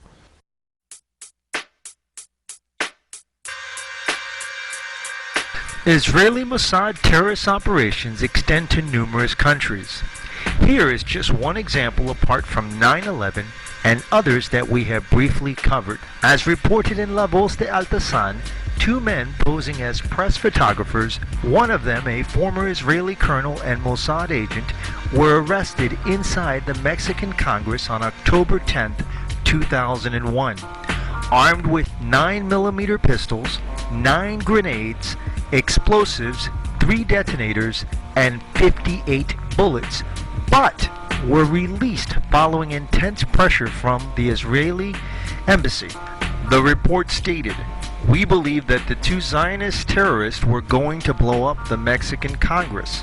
The second phase was to mobilize both the Mexican and U.S. press to blame Osama bin Laden. Most likely then Mexico would declare war on Afghanistan as well, commit troops and all the oil it could spare to combat Islamic terrorism." As reported in La Voz de Altasan, Los Angeles, Alta California. In a mind-blowing development, La Voz de Altasan has learned that the Mexican Army General Rafael Marcial Macedo de la Concha, who heads the Procuraduría General de la República, that's the Mexican Department of Justice, has released the retired Israeli Defense Force Colonel and presumed Mossad agent Salvador Gerexin Smeki, an Israeli illegal immigrant, Sar Ben-Zevi, after both had penetrated the security of the Mexican Congress and were in possession of guns, hand grenades, and explosives. This morning, La Voz de Altasan had a personal telephone interview with Mexican Congressional Press Secretary, Licenciada Adriana Lopez, and verified the arrest of two Israelis after they had entered through the highly secure front entrance of the Palacio Legislativo de San Larzo. She stated to La Voz de Altasan that the two terrorists had taken advantage of the situation that had occurred about 1700 hours of Wednesday, October 10th, when a large contingent of sugar industry unionists were entering through the metal detectors. The two Israelis followed about 50 of the unionists to the office of the President of Mexican Congress, Beatriz Paredes. The two Israelis were first pretending to be press photographers, but called attention to the sugar unionists because of their nervous and out-of-ordinary behavior. About 10 of the unionists confronted them and observed that they were carrying guns and what looked to them to be explosives. They held the two Israelis until official congressional security personnel took them into custody. The head of congressional security, Salvador Alarc, verified that the Israelis had in their possession 9 grenades, sticks of dynamite, detonators, wiring, and 2mm Glock automatics. Mexican Congressional Press Secretary Licenciada Adriana Lopez informed La Voz de Altasan in the telephone interview that congressional security then turned the terrorists Salvador Gerexin Smeki, age 34, and Sar Ben-Zevi, age 27, to the Procuraduría General de la República, Mexican Department of Justice, which is headed by Mexican Army General Rafael Marcial Macedo de la Concha. Initial reports by the Procuraduría General de la República, PGR, were that both Israelis worked for a private security agency and that they both had gun permits. It turned out that there was no connection to either suspect to any private security agency. The PGR has released the retired Israeli IDF colonel with the official explanation that he had a legal permit to carry a gun. They also released the illegal Israeli immigrant on about $4,000 bail and had the case turned over to the Mexican immigration authorities. Mexican Congressional Press Secretary Licenciada Adriana Lopez was surprised to hear from La Voz de Altasan of the release of the two Israelis. La Voz de Altasan has also learned that the Israeli embassy used heavy-handed measures to have the two Israelis released. Very high-level emergency meetings took place between Mexican Secretary of Foreign Relations Jorge Gutman General Mesado de la Concha, and a top Ariel Sharon envoy who flew to Mexico City especially for that purpose. Elias Luff of the Israeli embassy worked night and day, and their official spokeswoman, Hilla Engelhardt, went into high gear after many hours of complete silence. What went on during those high-level meetings, no one knows, but many in Mexico are in disbelief at their release. Guns and any kind of explosive is highly illegal for Mexican citizens, and the fact that these two Israelis had them inside the Mexican Congress makes their release highly suspect. What is really going on? Jorge Gutman, the Mexican Foreign Secretary, has very strong Zionist connections and himself is of the Jewish descent. Mexican Army General Mesado de la Concha has strong connections to the U.S. military industrial complex and through this to the Israeli Defense Forces. Have any of these connections influenced the decisions to release the two Zionists?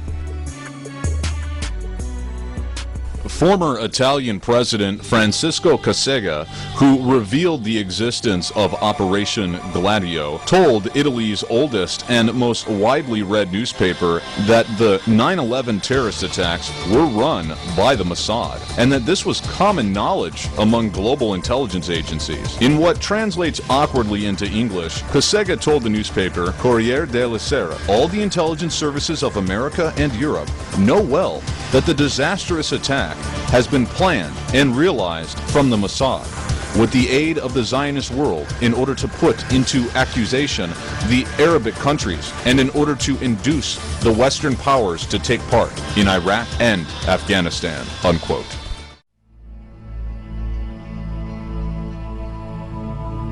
The script for Missing Links was originally over 5 hours. Due to time constraints, many key individuals with established connections to 9/11 could not be examined. Here are a few ancillary pieces of evidence and information which you may research in greater detail on your own. It is possible that these will be exhaustively addressed in another film by the makers of Missing Links or by other investigators in the future. We encourage you to do your due diligence in investigation. Jack Abramoff. He entertained the supposed lead hijacker Mohammed Atta aboard his yacht. Keep in mind that the argument of this video is that personalities such as Atta were only used as misdirection. Such villains like Osama bin Laden are mere inventions of the Jewish crime network and are thus hardly worth mention, save for their direct connection to the Jews who planned, orchestrated, and benefited from 9/11. Isser Harel, a Polish Khazar Jew who founded Israel's Mossad. He ran Mossad from 1947 to 1963. He was director of Shin Bet from 1948 to 1952 and Haganah. In his career as a Jewish terrorist, he was also intimately involved in the JFK assassination. As a side note, the film which unashamedly shows the assassination of President John F. Kennedy was filmed by Abraham Zapruder. Zapruder is a Jew. The Zapruder film serves as a warning to anyone who would attempt to take on the Jewish mafia. It was absolutely no coincidence that a Jew happened to catch the assassination on video camera. But the topic of the Jewish hand in the JFK assassination is the subject for another film. Getting back to Isser Harel, it is extremely important to mention that Harel predicted in 1979 that the, quote, tallest building in New York City, unquote, would be hit by, quote unquote, terrorists because it was a phallic symbol. The fact that 9/11 was planned by the Jews through the admittance of Isser Harel is documented in a book by Michael Evans. Evans is a Jewish Khazar masquerading as a Christian. This is referred to as a crypto-Jew. Benjamin Netanyahu. When asked on 9/11 what the September 11th attack meant for U.S.-Israeli relations, Netanyahu plainly stated, "It's very good." He also wrote a book in the early 80s titled Terrorism: How the West Can Win. He was the Prime Minister of Israel to whom the Clean Break document, or ACB doc, was presented. Benjamin Chertoff. Benjamin is Michael Chertoff's cousin. This Jewish criminal personality is responsible for writing a hit piece debunking so-called 9/11 conspiracy theories. Benjamin wrote the article for Popular Mechanics. Ever wonder why even the most well-known 9/11 conspiracy movies never bothered to mention the Jewish crime network? We gently suggest that it's time to start questioning not only those who attempt to debunk 9/11 conspiracy theories, but also question the very people who put forth such theories, with nary a mention of the exhaustive facts we have detailed herein that have been readily available to any investigator. Ronald Lauder, a key Cyan, or Jewish criminal asset, cosmetics Estee Lauder magnate, he founded a school for the Mossad in Herzliya called the Lauder School for Government, Diplomacy, and Strategy. Ronald Lauder is also president of the Jewish National Fund and former chairman of New York Governor George Pataki's Commission on Privatization. He is the key individual who pushed the privatization of the World Trade Center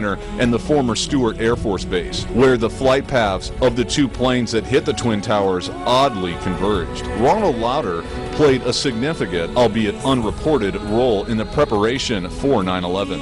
Amit Yoren, founder and director of Guardium. He went to West Point and became the manager of computer network security for the Pentagon and Secretary of Defense. Yoren went on to serve as the czar of cybersecurity for the U.S. Department of Homeland Security, which is run by criminal Jew Michael Chertoff. Stephen Kaufman, program leader for the National Institute of Standards and Technology, or NIST, cover-up of World Trade Center 7 crimes. Even after 7 years, NIST releases a report reaffirming the official fairy tale about the collapse of World Trade Center Building 7. Kroll Associates. Kroll Associates was responsible for revamping security at the World Trade Center after the 1993 terrorist bombing.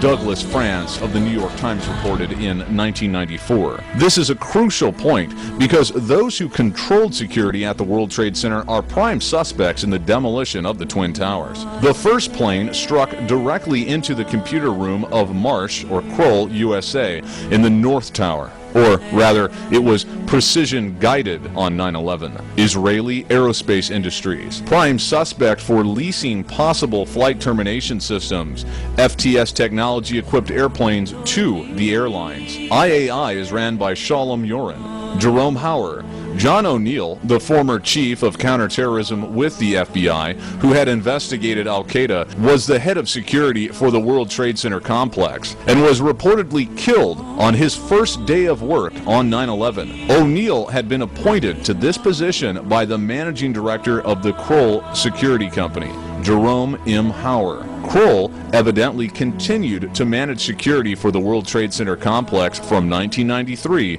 until 9/11. Prior to joining Kroll, Hauer, a Jew, had been the director of Mayor Giuliani's Office of Emergency Management, or OEM, where he had been the driving force to have the OEM command bunker built into Larry Silverstein's 47-story World Trade Center Building 7, the tower which fell into its footprint at 5:21 p.m. on 9/11. Testimony from Larry Silverstein and physical evidence strongly suggest that World Trade Center Building 7 was demolished with explosives, specifically using a substance known as thermite.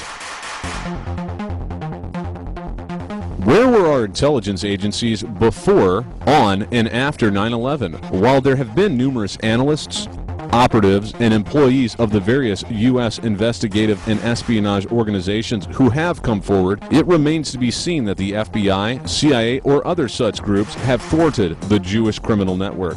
We must first understand who controls these organizations to understand their lack of commitment to America. Given the FBI and CIA's repeated ineptness and closing down of investigations into the Jewish crime network, it should be pretty clear who controls those two branches of our government. But what about the National Security Agency? On 4th November 1952, Harry Solomon Truman, the 33rd President of the United States, formed the National Security Agency, or NSA. The operational objective of the NSA is to secure and protect the Constitution of the United States of America against all enemies, foreign and domestic. The NSA may break any law so long as their actions return to that single objective. Los hoch. Hey, Aufstehen. Hoch. When it comes to secretive organizations such as the NSA, one can never be too sure what their objectives are, and if the total organization or part of it are controlled by anti-American elements. As outsiders, we can observe exterior evidence and hopefully reach some solid conclusions. On 16th June 2006, Christopher Boleyn, a reporter for the American Free Press, reported that the NSA has selected, as their encryption software, a program developed by RSA Security Encryption Software. RSA stands for the names of the founders of the firm: Ronald L. Rivest, Adi Shamir, and Leonard M. Edelman. Adi Shamir, the lead theoretician, is an Israeli citizen and a professor at the Weizmann Institute, a scientific institution tied to the Israeli defense establishment. On 3rd August 2006, as reported at Salon.com by Sidney Blumenthal, the NSA was apparently sharing signal intelligence to Israel to monitor whether Syria and Iran were supplying new armaments to Hezbollah, as it was firing hundreds of missiles into northern Israel. On 2nd February 2007, the ACLU added a video to their YouTube account which shows American Civil Liberties Union members attacking the NSA for domestic spying. ACLU is, of course, a Jewish-controlled organization, and of note, ACLU members in the video are Jewish. Americans have no assurance today, and they will have no assurance tomorrow without an injunction that their phone calls and emails are safe from the prying eyes of the NSA.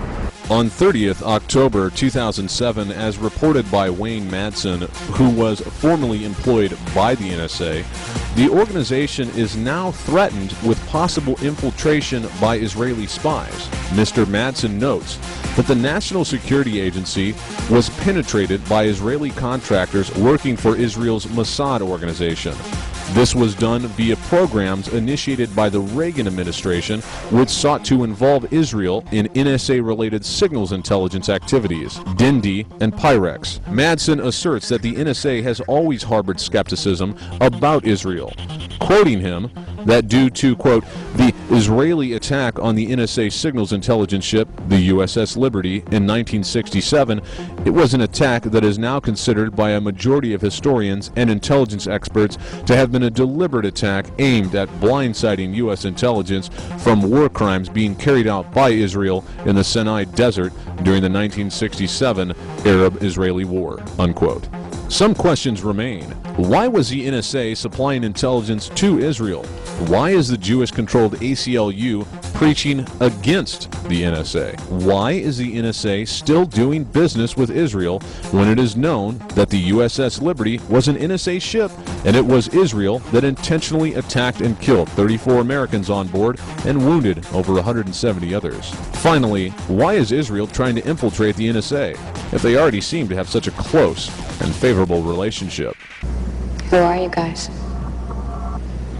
If the intelligence world was a family, think of us as the uncle that no one ever talks about. In addition to the special thanks given at the introduction to this video, we also extend thanks to the New Jersey, New York, and Illinois police departments. Thank you for your service. A portion of the text that has been narrated for this video came from sources which are known to be double agents for the Jewish Crime Network. The research of such individuals is good, yet no credit will be given to these individuals in order to deny them any kind of promotion by the makers of this video. Trusted individuals that contributed to the production of this video may have their names cited at the website for this video.